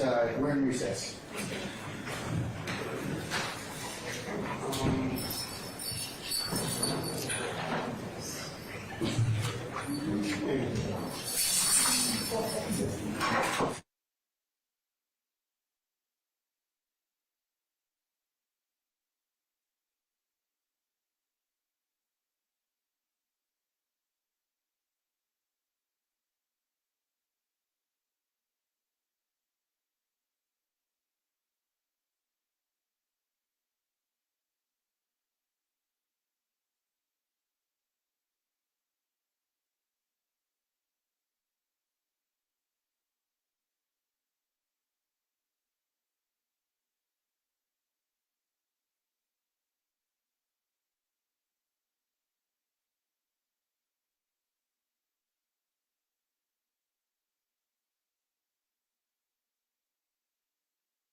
Are jurors on back? Yeah, everything.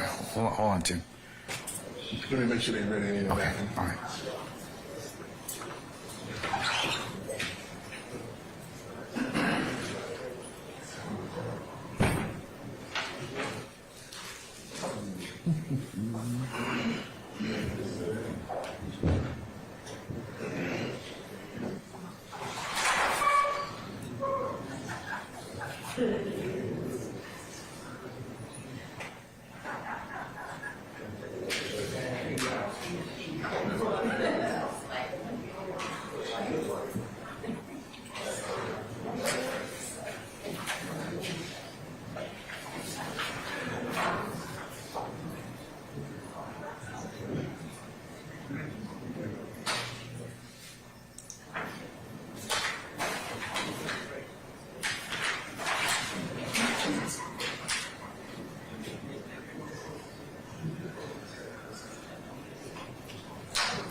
All right.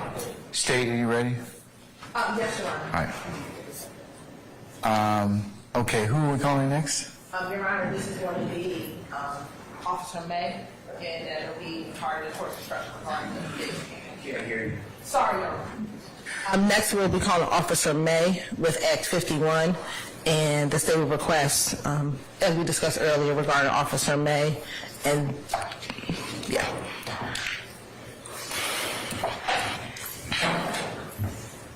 And prior to that, Your Honor, I have a certified copy that I need to introduce.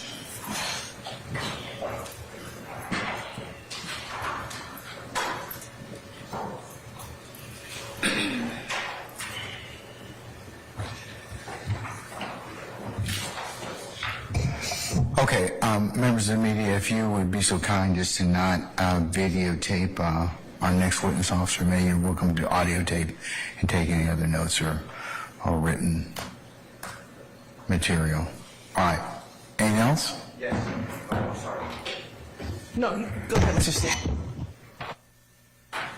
Yes, sir. All right, Mr. Steele. Your Honor, on Officer May, I think the sequence of events are that he has an encounter allegedly with Mr. Williams and two other people at the perimeter mall, and then later, after that, he reports it to law enforcement that day. Later, he gets threats, social media threats. Who gets threats? Mr. May. Okay. Later that day? I believe it's later that day. Okay, well, sometime thereafter, he gets threats from whom? Right. So we don't know. It's not Mr. Williams. The state would like to introduce that portion. I don't believe that it goes to anything except character, and I understand it's not Mr. Williams making the threats, but I don't understand that under 401, 402, or 403, it's not Mr. Williams, why that would be coming in. And I think the state is under the belief, which I believe is mistaken, if I'm saying it right, and someone will correct me, that the way that Mr. May realized Jeffery Williams' real name is after he got the threats, he Googled Mr. Williams. And if that is true, then I would like it to be said that nothing about the threats, but that he Googled him later and found one of his young thug is named Jeffery Williams. Take respond. Yes, Your Honor. Your Honor believes that. So the sequence of events is after this event, Mr. May was threatened online, which caused him to change his behavior, shut down his social media, and from that he Googled he learned that he was being threatened because of his reporting of the threats that Mr. Williams made to him. I don't think it was too much time in advance. I think maybe about a month, maybe even 2 or 3 weeks. Once he learned that he was being threatened, he shut down his social media. And at that point, he determined to learn more about Mr. Williams, and so he put his name in, and that's how he learned his name was Jeffery Williams. He did not know that when the threats were made. Initially, he just knew him as Young Thug, or that he was Young Thug. And then what precipitated him finding out his real name was he learned that he was being threatened, shut down his entire social media accounts, and then began to learn more about who Young Thug was and learned that his name was Jeffery Williams. And it was at that point he learned that Young Thug was Jeffery Williams and the person who made the threats to him at the mall. So he didn't know who the person that made the threats to him until he was... He knew it was Young Thug, but he didn't know he knew that? Yes, he learned on the day of the threats that it was Young Thug. He did not learn that Young Thug's real name was Jeffery Williams until later. How did he learn his name? He Googled Young Thug and just kind of went deeper from there. But he just says, I started to Google more about Young Thug and then learned his name was Jeffery Williams. I believe is what his testimony will be. He can't tell me. I don't believe he'll be able to testify as to what sites he went on or where he went, but that he began doing internet research and then learned his name was Jeffery Williams.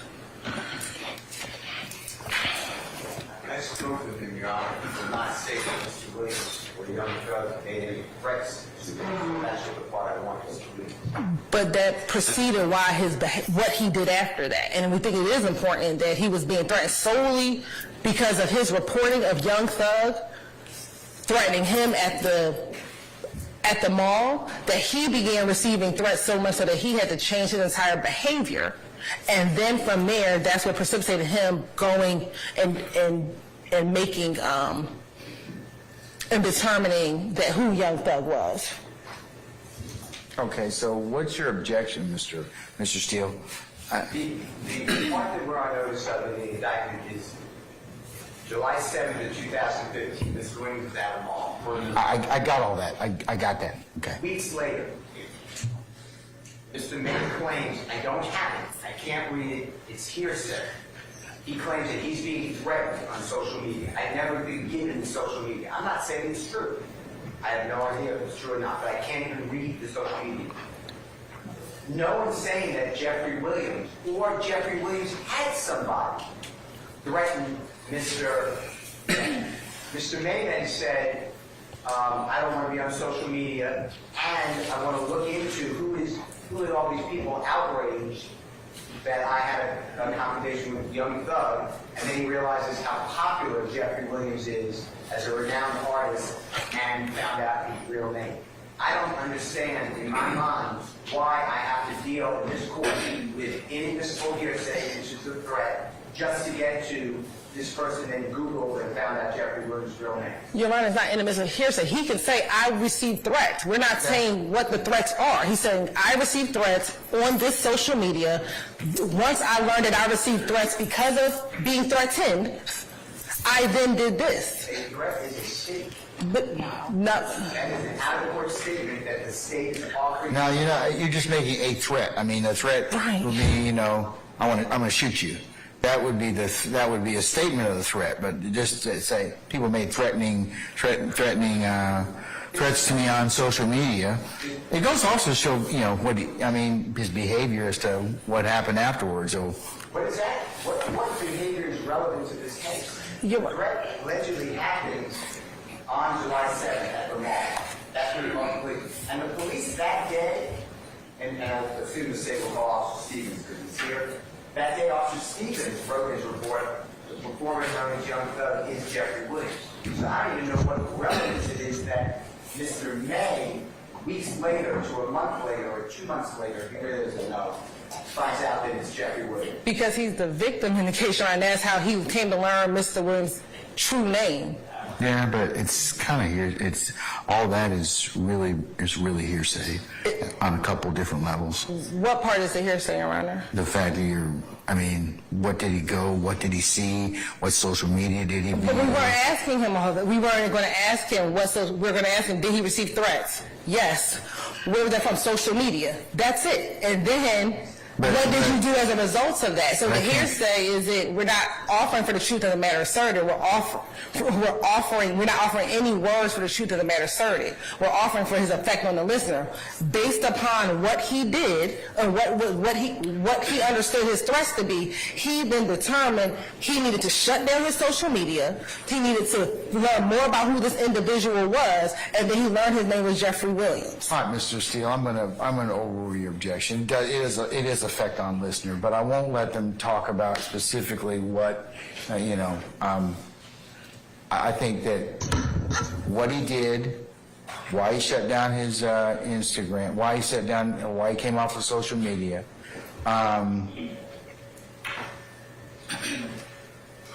And later they learned it was Jeffery Williams, is who he had the confrontation with at Perimeter Mall. Your Honor, can I just ask the court, I understand your ruling, but what relevance is it that the gentleman, a week, 2 weeks, 3 weeks, I don't know the time, a month, shut down social media? It shows the effect of what his if the jury believes this, what allegedly happened to him on that particular day and why he then acted the way he did. It's not the day, it's afterward by unknown people. Well, we're not getting into unknown people. We're just saying what he did as a result of that. Well, that's all I'm asking. That I don't want the threats to be mentioned by unknown people. I mean, that's the ruling. Your Honor, the state doesn't intend to go into specific threats. We don't know what they are. We just know he was threatened. But if you could instruct your witness not to say that, not to go into any individual things. Yes. Mr. Matthews, sit down. You gotta wait your turn, all right? Okay, all right. Now, Mr. Sharp.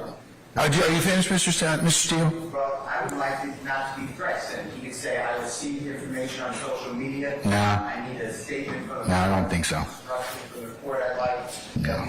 There's no evidence that this is Mr. Williams, because otherwise, No. Your Honor, it is bad character. It's not character evidence. It just goes to show effect on listener. It's a hearsay. It's a hearsay exception. Does it? Well, I don't know.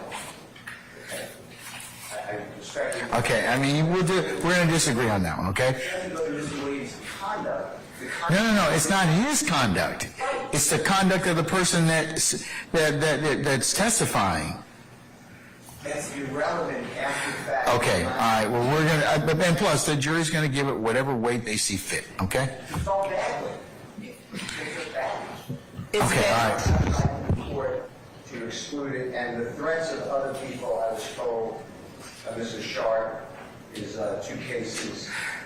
We're not getting any of that. So the threats of other people are not, we're not getting into those particular specific threats, okay? It goes a step further, and you can't mention it was threats, he just received messages then, and he changed it. I don't understand why it's relevant, but he changed social media. Why do you have to be a threat? Because your he gets credibility as to if it was just a statement, Mr. May wouldn't have to shut down his social media and then learn more about Mr. Williams. Again, it's not just him shutting down the social media, but it prompted him to learn more about who Young Thug was or is, and then determine that it was Jeffery Williams. What difference does it make who he found out Young Thug? Because it shows that he wasn't targeting Young Thug, that he was just trying to live his life after being threatened to being shot in the face, and then he gets these threats and learns more about who the person is who threatened to shoot him in the face. Anything else?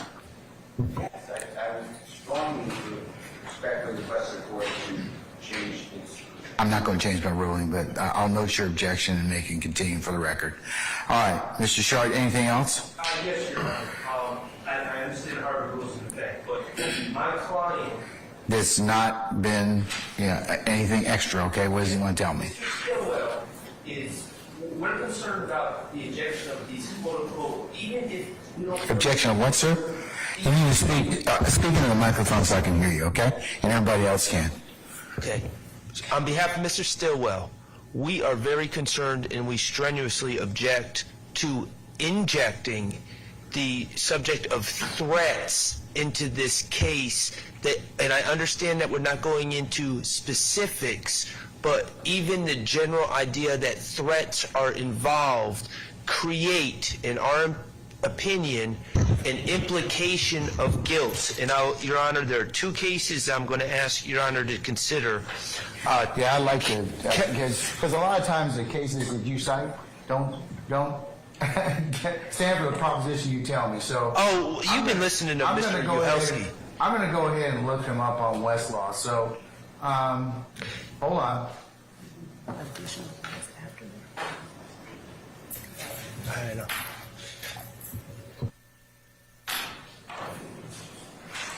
You ready? Not yet.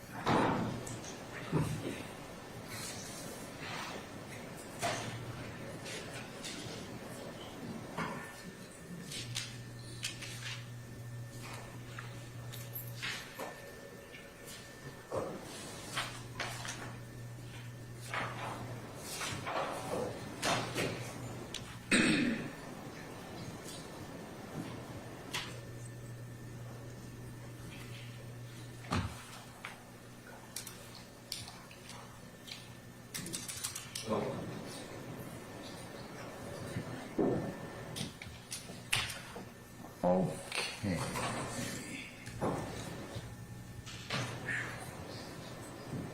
All right, sir. What's your first case citation?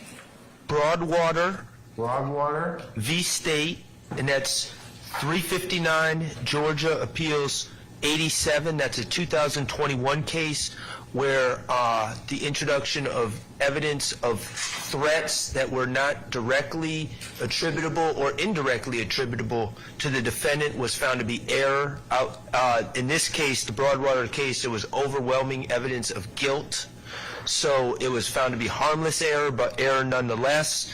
And the other case is Kell v. State, 280 Georgia 669. 280 Georgia what? 669. And what's that? And what's the name of that case again? Kell. Kell, and that's a 2006 case. All right, hold on a second. It's Kelby State? Yes, Your Honor. All right, hold on.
All right.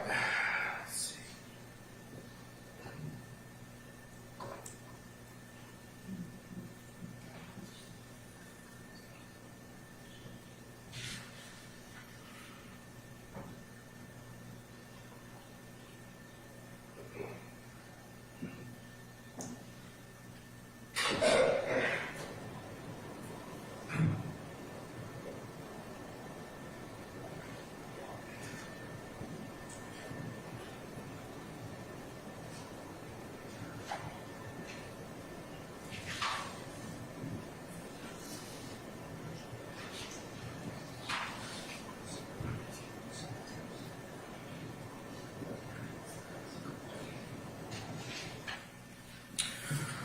All right, Broadwater versus the state at 359 Georgia Appeals 87 seems to indicate there was a, in this particular matter, a witness testified she received text messages and Facebook messages from Broadwater's uncle threatening her not to testify against Broadwater.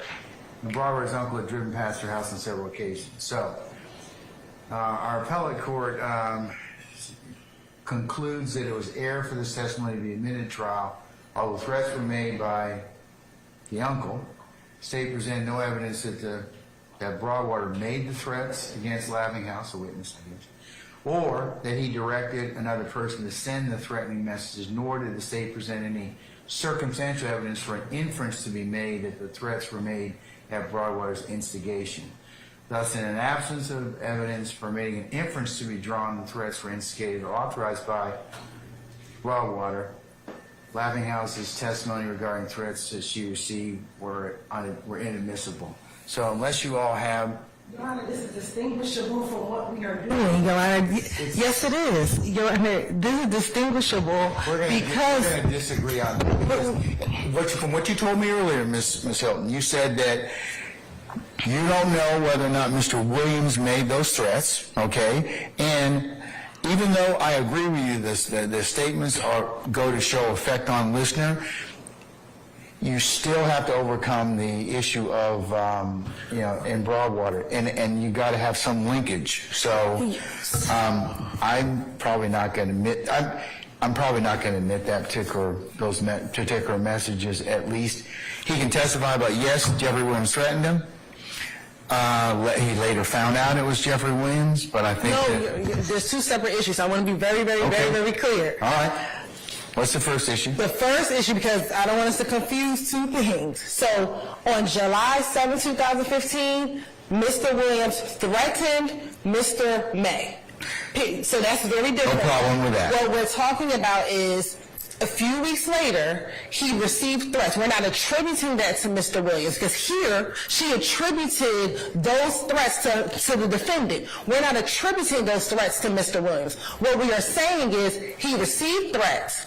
Based upon those threats, he shut down his social media. After shutting down his social media, he began wondering why are people threatening him, and he Googled Young Thug and found Mr. Williams. So we are not saying, we're not attributing the threats that were on social media to Mr. Williams. Here, she attributed the threats to Mr. Broadwater. We're not doing that. What's the linkage? The linkage is as to how he ended up Googling Mr. Williams. We're not... His sole reason for even trying to learn more about who Young Thug was because he received threats. We're not attributing those to Mr. Williams. What we're saying is, based upon those actions, he did this. Here, Broadwater was Is that all you're going to do? You're not going to mention anything about any threats? For what happened after July 7th, and that's all I want to be clear, there's a distinction. There's something that happens at Perimeter Mall where he's directly threatened by a person who he says is Young Thug. That's separate. After he's threatened by Young Thug, later on, probably like either 3 or 4 weeks later, he learns he's being threatened on social media because of what happened back on July 7th. From that, he says, I'm shutting down my social media and let me find out, because really, Your Honor, what he says is, I didn't think Young Thug was such a big artist. I don't know why people are even threatening me about Young Thug. I didn't realize how big of an artist he was. And when I'm learning I'm being threatened because of that, I want to find out who Young Thug is. So I Googled him, and I learned his name was Jeffery Williams. That is what we're talking about. Again, we're not attributing the threats to anyone. What we're saying is that is the reason why he started to Google Young Thug, because he didn't realize the notoriety of Mr. Williams at the time, which is very distinguishable from what happened in Broadwater. Okay, well, tell me how it's distinguishable. Because in Broadwater, she's saying that Broadwater's uncle threatened her. For what happened after July 7th, we're not saying that Mr. Williams threatened after July 7th, because on July 7th he threatened, so I want to be very distinguishable. That's very distinct. After July, we're not saying Mr. Williams caused the threats, we're not saying Mr. Williams sent somebody to threaten him. What we're saying is he was threatened. Because of that, he took down his social media, and he wanted to know, why are people threatening me over this guy called Young Thug? Who is he? And then he Googled Young Thug and was like, okay, his name is Jeffery Williams, and learned more of who he was. And you're saying that is effect on listener? That is the effect on the listener, not necessarily. We're not talking about threats. You know what I mean? It's distinguishable, Mr. Sharp, Mr. Steele. So I'm gonna, even though Broadwater and Cal are referenced in this particular case, I'll allow that particular testimony over your objection, and it'll be a continuing objection. Okay. So you understand the two? The statement made, say by Mr. Williams, that's separate.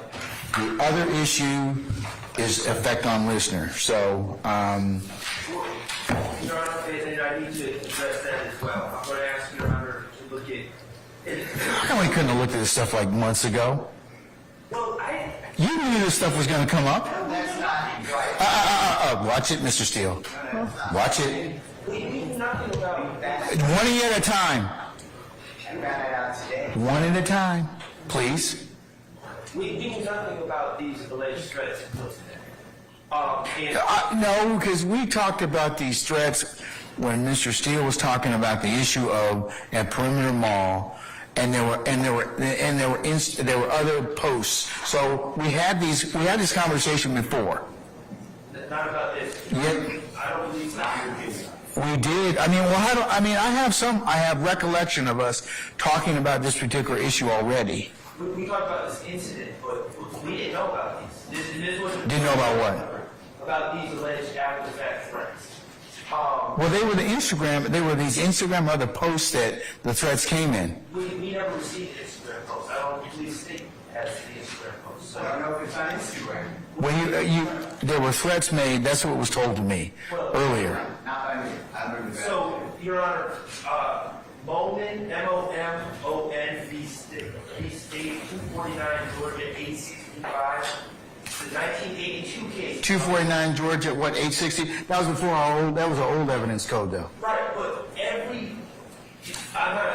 there's a long line of cases that have followed Moman that I'm just giving you the several cases, probably 100 cases I could cite to this, that... Moman's a very old evidentiary case. Anyways, it's 249 Georgia what? 865. 865? And we can find a more recent case in the state proposition. That's one that's looking right now.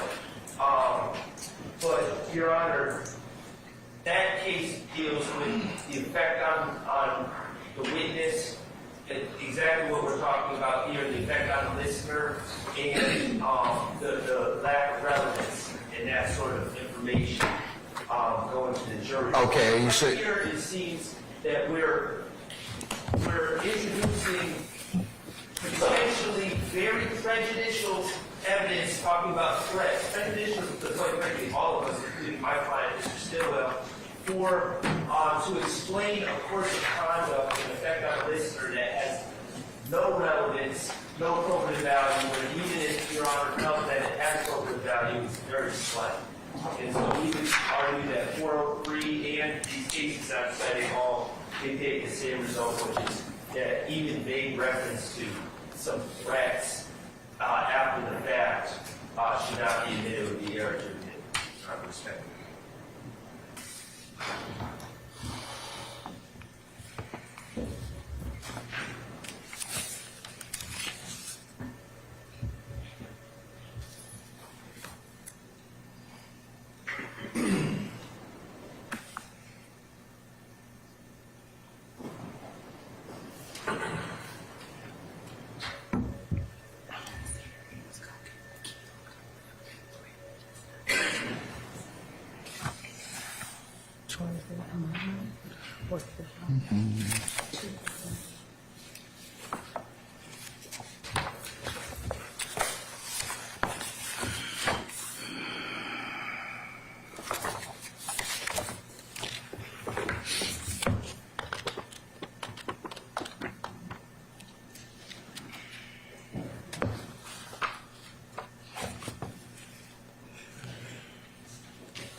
We all bear in a second, please.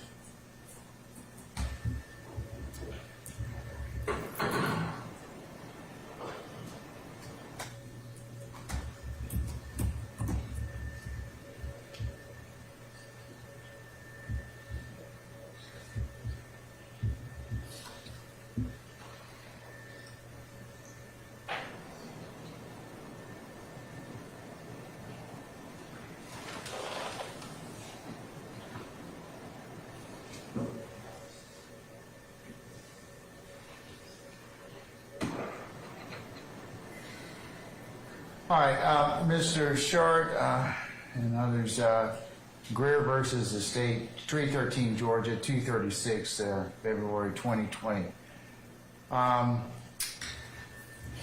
Criminal case. Recording of lead detective's interview with the defendant, where a detective referenced statements made by the defendant in shooting victim's daughters, and the defendant shot victim during the fight and was responsible for the shooting, was admissible for prosecution for malice, murder, and other crimes. Statements were part of an interrogation technique, and what detective asked of or said to the defendant was not offered for the truth, but rather to establish questions or statements defendant was responding to and the effect informer had on the listener. 24-8-801C. So I'm going to admit that over your objection, sir. I believe I had, Mr. Steele, did you wish to add or anything? I didn't let you finish, so. Anything, sir? Before I move on to Mr. Matthews. No, Your Honor, saying 401, 402. In doing a 403 analysis, I find the evidence to be, from my gatekeeping function, more probative than prejudicial. Then would you instruct the jury that there's no evidence, nobody saying that the threats of Mr. Williams... No, I'm not going to do that. I'll let the jury... At the appropriate time when we instruct the jury, I'll give an appropriate instruction as to that, sir. I don't believe that one's required at this point in time, so... All right. Mr. Matthews, anything, sir? Just a 403 analysis objection under RICO 1, under the count 1 RICO, and also the confrontation clause as relates to count 1. All right, thank you, sir. So noted. Okay, all right. Unless there's anything else, could you instruct your witness accordingly, please, madam? Can I go to Your Honor for a second? Say- Ms. Hilton? Huh? Can I go with Ms. Hilton? Sure. Thank you.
Okay, all right. Sergeant Ingram, can we summon our jurors, please, sir?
All right, ladies and gentlemen, please be seated.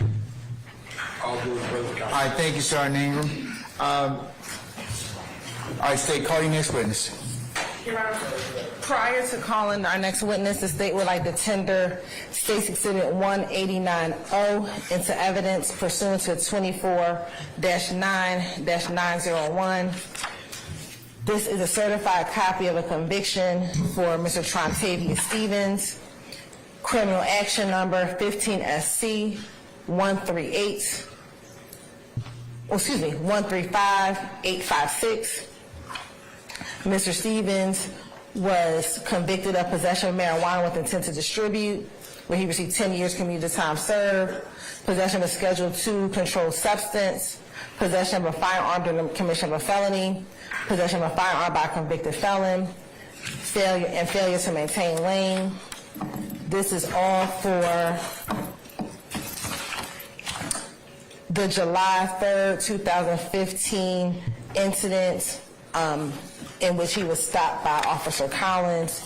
He pled to this on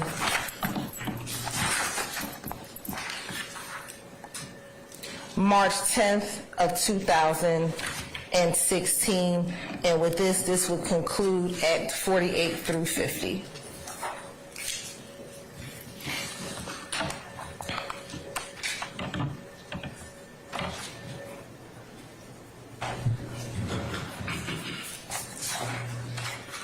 All right, so been previously shown to defense counsels? Yes, Your Honor. All right, any objection, Mr. Sharp?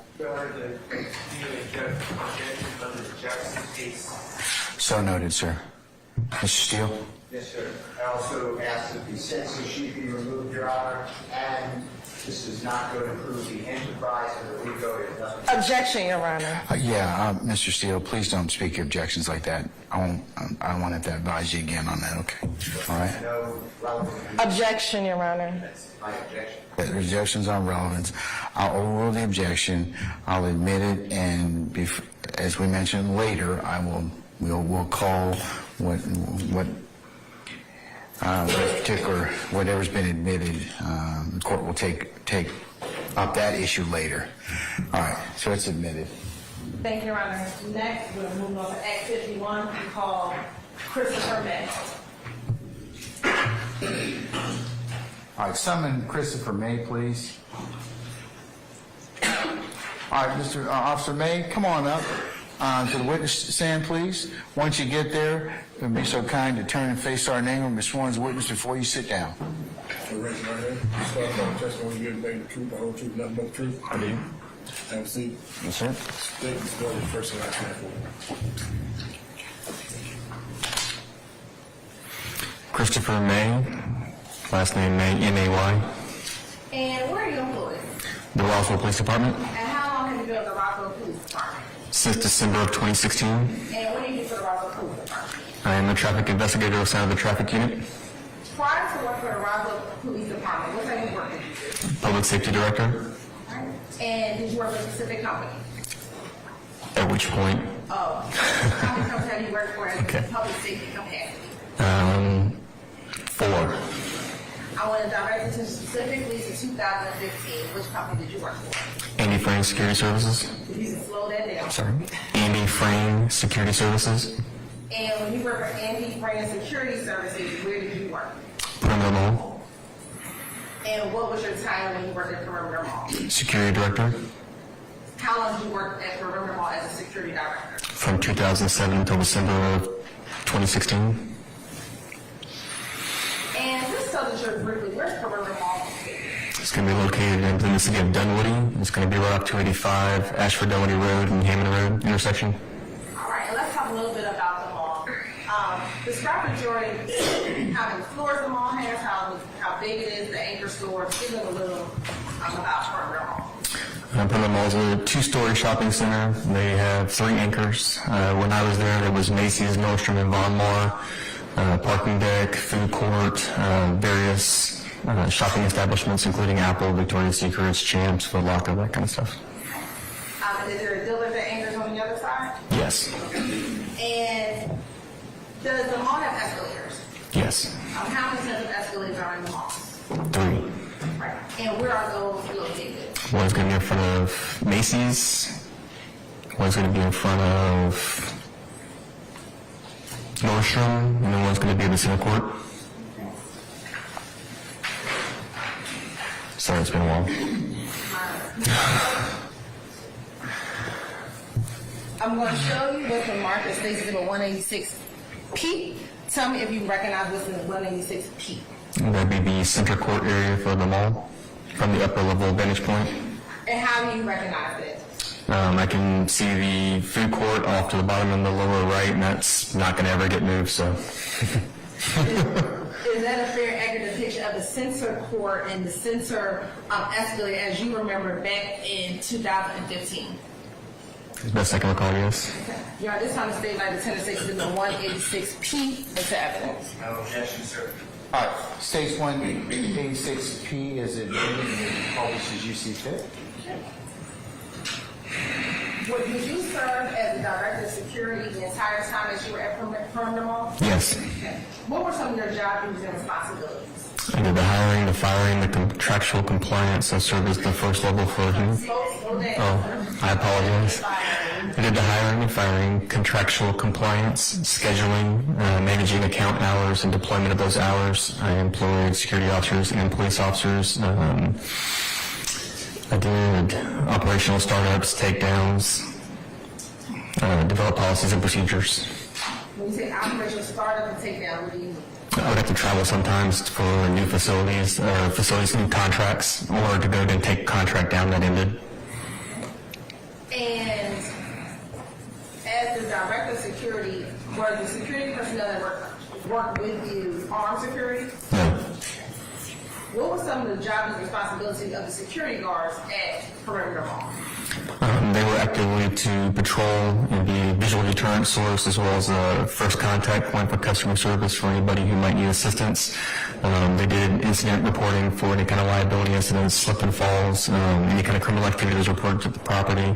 They would also take a report as well, so we could document that and keep track of what we call hotspot areas of high crime. And taking you to July 2015, if you can recall, how many security guards did you have under your leadership? Depends on the time of day. It could be anywhere from 2 overnight. It ramps up to 4, then 5, and then 6. And then around between 3 p.m. and 7 to 8 or 9 p.m., depending on the day of the week, it could be 8 to 9. And then on the weekends, it could be 10 to 12. And you said something that some people work overnight. Was Perimeter Mall secure 24/7? Yes. Take me to July 2015. Did you have a specific shift that you worked? I worked various shifts. On that day, I'd have to look at what day of the week that was. I'm not sure. July 2015. But that's okay. Generally, you work a variety of different shifts? A variety of different shifts. Since you are not armed and your security officers are not armed, when there are disturbances of deaths, what occurs? We contacted the Dunwoody Police Department. I'm going to direct your attention now to July 7th, 2015. Were you working that day in your capacity as director of security? Yes. Okay. Did you have other security guards working that day? Yes. To know, do you know how many security guards you had working on that day? I have to look at the deployment, but there should have been 8. In 2015, did Perimeter Mall have a store called Champs? Yes. Where was that store located? So it's going to be off the center court towards the Macy's side, on the lower level. What type of store is Champs? There was sporting goods, athletic apparel, shoes, hats, things like that. And on that day in July 2015, did you have the occasion to respond to the Champ store? I did. Why did you respond to the Champ store? I had a security officer who was notified about individuals on skateboard electronic devices. We termed them hoverboards. This one had become popular, and so I was notified that he tried to advise these individuals to get off the hoverboards, and he was met with resistance. So they're informed that what they need to do next is contact me so I can come and try to explain the policy a little bit better and see if we can't get some voluntary compliance. And what was the policy regarding hoverboards? What was the policy regarding? They weren't permitted to be used on the property. Why? The property, so it was for liability reasons, insurance. The property wasn't built to safely allow those type of conveyances to be operated. There was an exclusion in their policy for anything that was related to disability or handicap issue. And did you ultimately respond to that Champ store? I did. What happened once you responded to the Champ store? When I responded to the Champ store, I could see the two individuals on hoverboards inside of Champ's.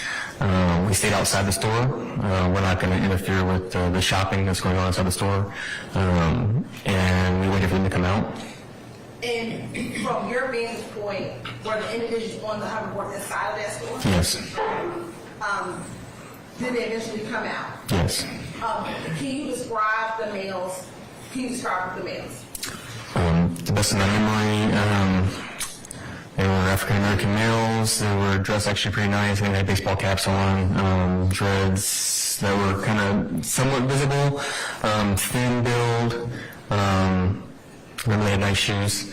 And then they had a third individual with them that was not on a hoverboard. He was kind of taller, maybe not heavy set, but bigger. They were thin, and he was older. How many people did you see that day? 3. All right. So there were all 3 were African American males? Yes. 2 slender and 1 little. You're repeating directly. I stand the questions to form. What were the description of the males who were on the hoverboard? They were the younger individuals that were thin built. And then the individual who was not thin built, was he on the hoverboard? No. Once the individuals came out of the store, what if anything occurred? Well, as soon as they came out, one individual on hoverboard, he told me "fuck you," and he's leaving. You said there were 2 on the hoverboard. Yes. Can you describe anything more about the one who said "fuck you," were leaving? Later on, I can when I was able to identify him. Okay. Now, once that was said to you, what happens next? So I tried to explain to them the mall's policy on the devices and try to give them an opportunity to get off the devices and carry them.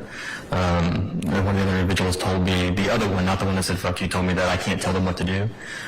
They continued to move away, which again, previously I was told that they were leaving, so I let them continue.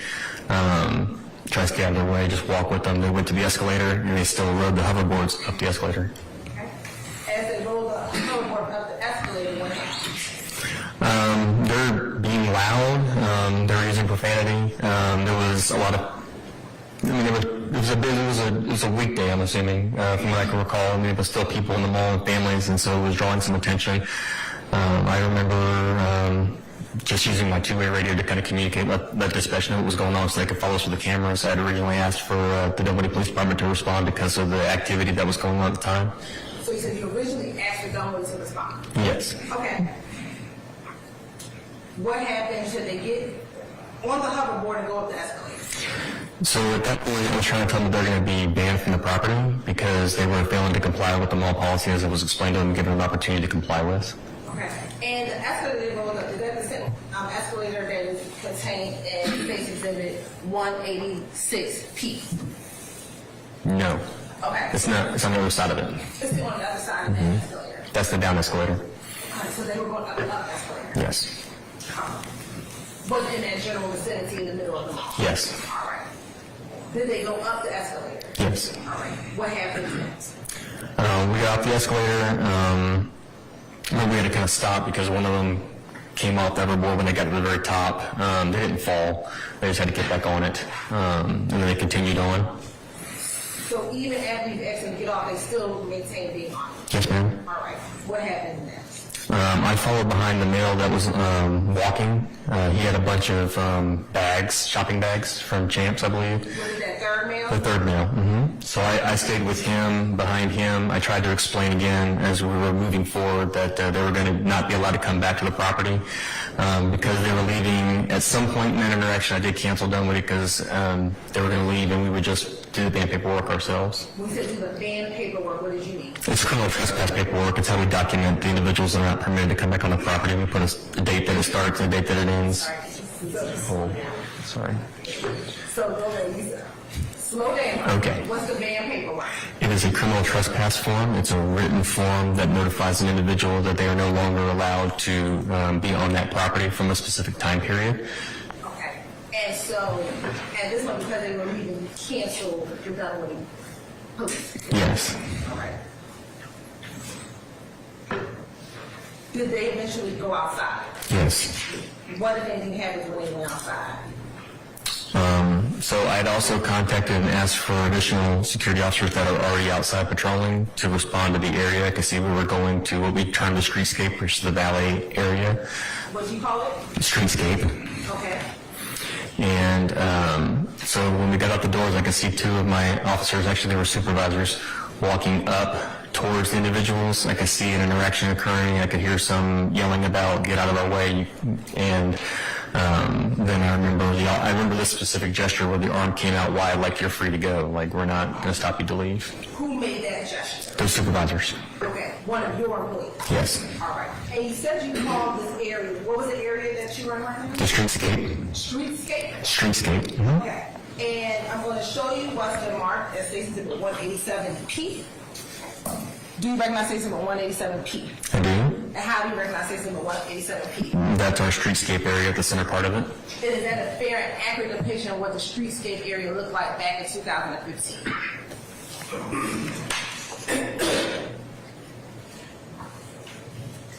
I don't know about the store over here, Max's Oven Pizza or the Christmas tree, but everything else looks accurate. Everything looks accurate. Mm-hmm. You're at this time of statement, I turn State Exhibit 187P into evidence. Any objection to states 187P? Based upon his testimony, did not recognize it to be accurate in July 2015. Outside of the Maxes, does that area, as far as the perimeter mall as well as the ground, appear to be what it looked like back in 2015? Yes. Any further objections, sir? All right. 187P is admitted and may be published as you see fit.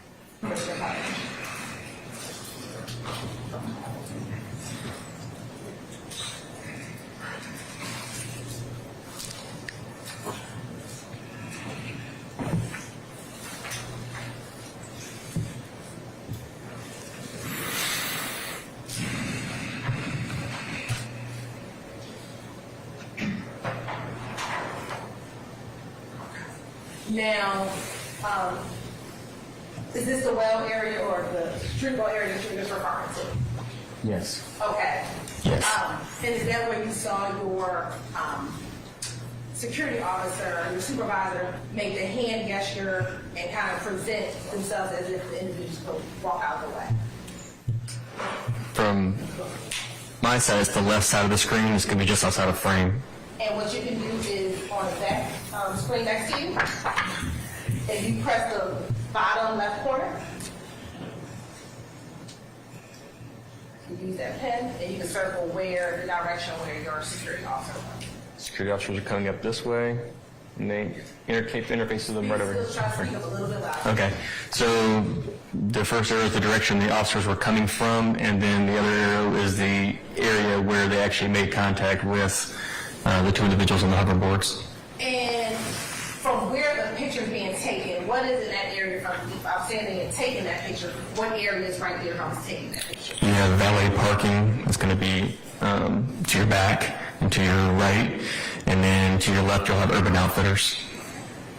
And you can mark that on the screen right there.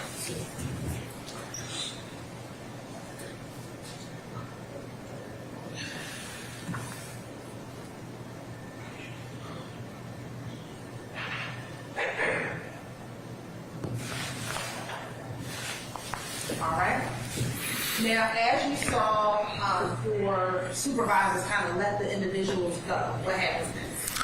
We continued down towards the valet area where we approached a white car, And when you say you approached the white car, how far did you get to the white car?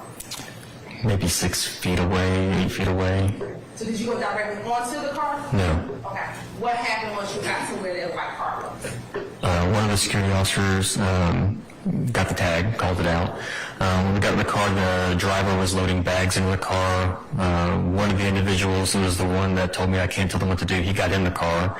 The individual told me, fuck you. He got to the passenger side rear area while the driver, which was the individual not on the hoverboard that I was walking with, he's putting bags in the car, and he told me that he could have me arrested for trespassing.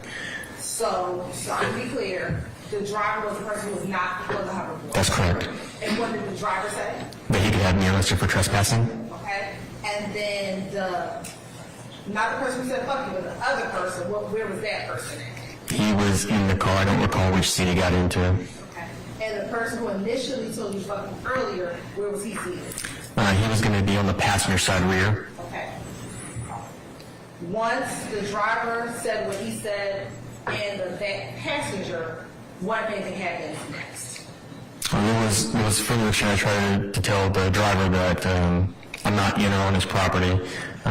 He called me a peon and said I can't do anything. I don't have any power. It's a long time ago. I just remember the word peon specifically. And then somebody was still talking in the car, but they were getting ready to leave. So I could see the rear passenger on the passenger side. I was standing out from that car door, which was still open. And I was trying to encourage them to go ahead and leave because that's what they were going to do. And he looked at me and said that he was going to come back up here and shoot me in the face. He said he's going to come back and shoot you in the face? Yes. All right. What, if anything, did you do at that point when he said, I'm going to come back up here and shoot you in the face? I took a step back and I requested Dunwoody respond. And now this is the second response from Dunwoody since you canceled the first one. Yes. All right. What happened with the individuals in the car? At that point, they left. They closed the door and they left. What happens next? Dunwoody responded to the streetscape area, which is where we told them where we were. And once Dunwoody police arrived, do you recall which officer arrived? Officer Stevens. Okay. And what happened once Officer Stevens arrived? He started gathering statements from the security officers that were on the scene as well as from myself. We walked from that point, and once we got the statements, then we walked back to Champs. Why did you all walk back to Champs? Officer Stevens has said that it's possible to identify the individuals because they may have used a credit card to make the purchase over there. Okay. And did you go back to Champs? We did. What happened once you went back to Champs? So Reggie, I don't know his last name. We were friends for a long time. We coordinated shoe releases and stuff. He's the manager of Champs. When we went in to go ask him, he told me that he's a known rapper by the name of Young Thug. And when he told you that he's a known rapper by the name of Young Thug, what did you do with that information? I Googled it. Okay. And when you Googled it, what did you find? I looked at the image and identified that it was the same individual who threatened me and had earlier told me, fuck you. So the person that you saw in the picture, Young Thug, was the person who said, fuck you, we're leaving, and I will come back up here and shoot you in the face. Yes. All right.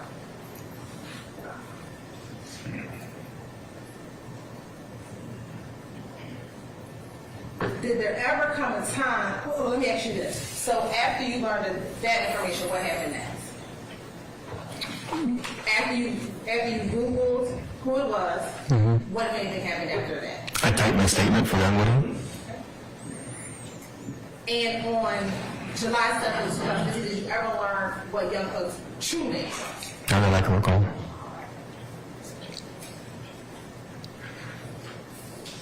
Now, the incident as it took place, was that captured on surveillance video? Yes. And have you had the opportunity to look at that surveillance video prior to your testimony today? I have. And have you also had the opportunity to look at a snippet of excerpts from the large surveillance video in this case? I have. And both looking at the surveillance video and the snippets, were they a fair and accurate depiction of what you just testified to back on July 7, 2015? Yes. I'm going to show you what's been marked as State's Exhibit 188P. Tell me if you recognize State's Exhibit 188P. Yes. How do you recognize State's Exhibit 188P? It's the same video disc that was recorded that I signed to verify that I viewed the video. Skip it. And does the original, so not the excerpts, the original video appear to be the same video produced regarding this incident from July 2015? Yes. Did it include any additions or deletions? No. Now, did the excerpt or portion appear to be portions from that original video? Yes. Your Honor, this time the state would like to tender State's Exhibit 188P as evidence. Any objection to State's 188P? Your Honor. All right, State's 188P is admitted and may be published as you see fit. Thank you, Your Honor. Your Honor, the state will solely publish the excerpted version of 188P. All right.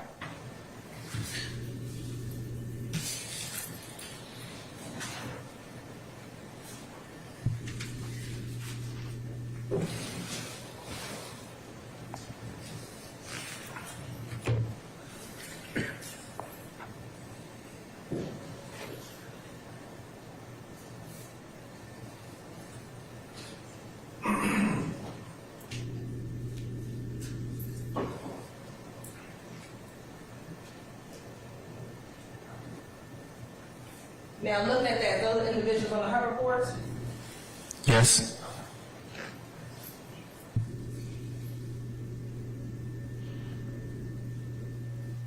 and do you see yourself? Yes. Okay, where are you? I'm right.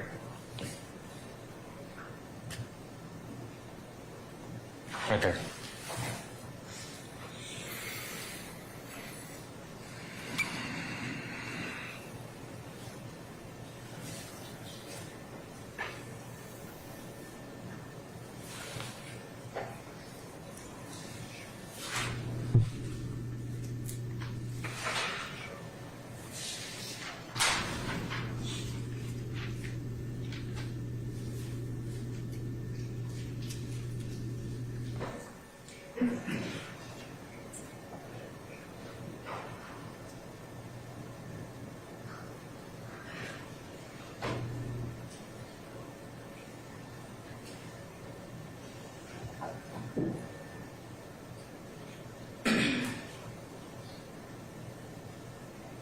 And what area are we looking at right here? We're looking at the entrance area from the streetscape into the mall.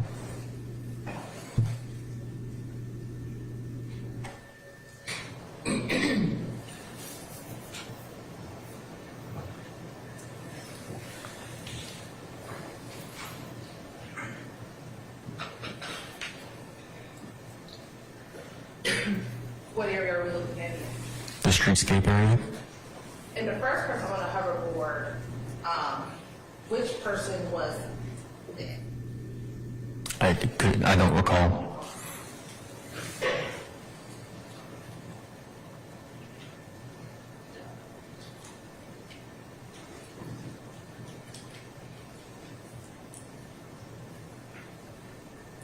And then as you walking behind the third individual. Yes, ma'am.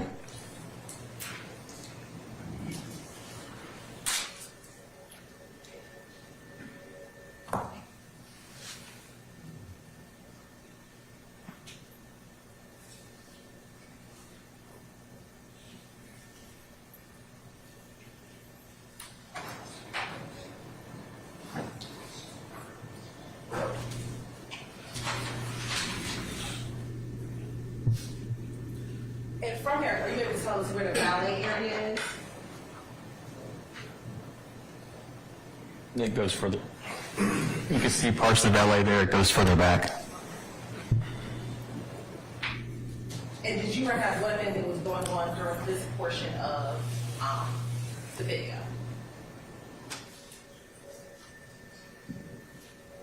So that's going to be where the car is parked, and that's where we're going to be standing while they're loading the bags.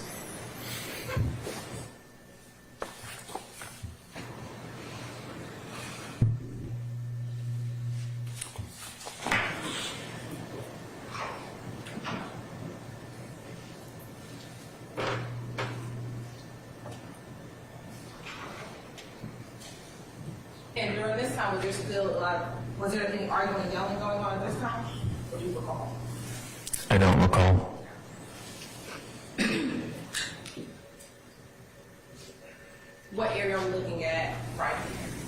looking at the parking area for the streetscape and for the valet. And do we see that white car? Yes, right there. Is that the same white car? Yes.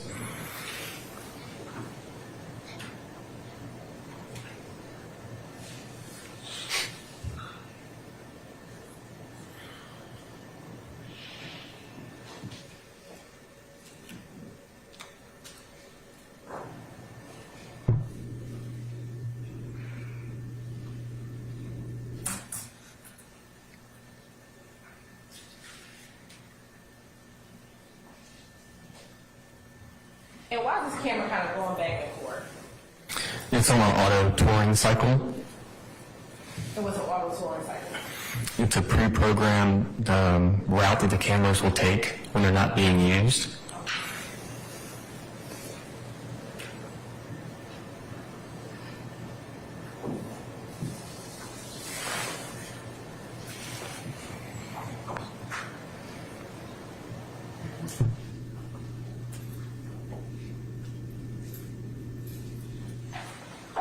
So what's going on right at this moment, if you could recall? Are you all standing at the car? We are. Okay. And are you able to identify where you are in this portion of the video? I'm right there. Okay. And do you remember who was standing the closest to you at all? Was one of your security guards? No. And is it at this moment where Young Thug says, Objection, meeting, Your Honor. I stand in objection. was this where the comment, "I'll shoot you in the face" occurred? But I can't tell from this frame. Is that what it's saying? Okay. Was it in this general vicinity though? Yes. All right.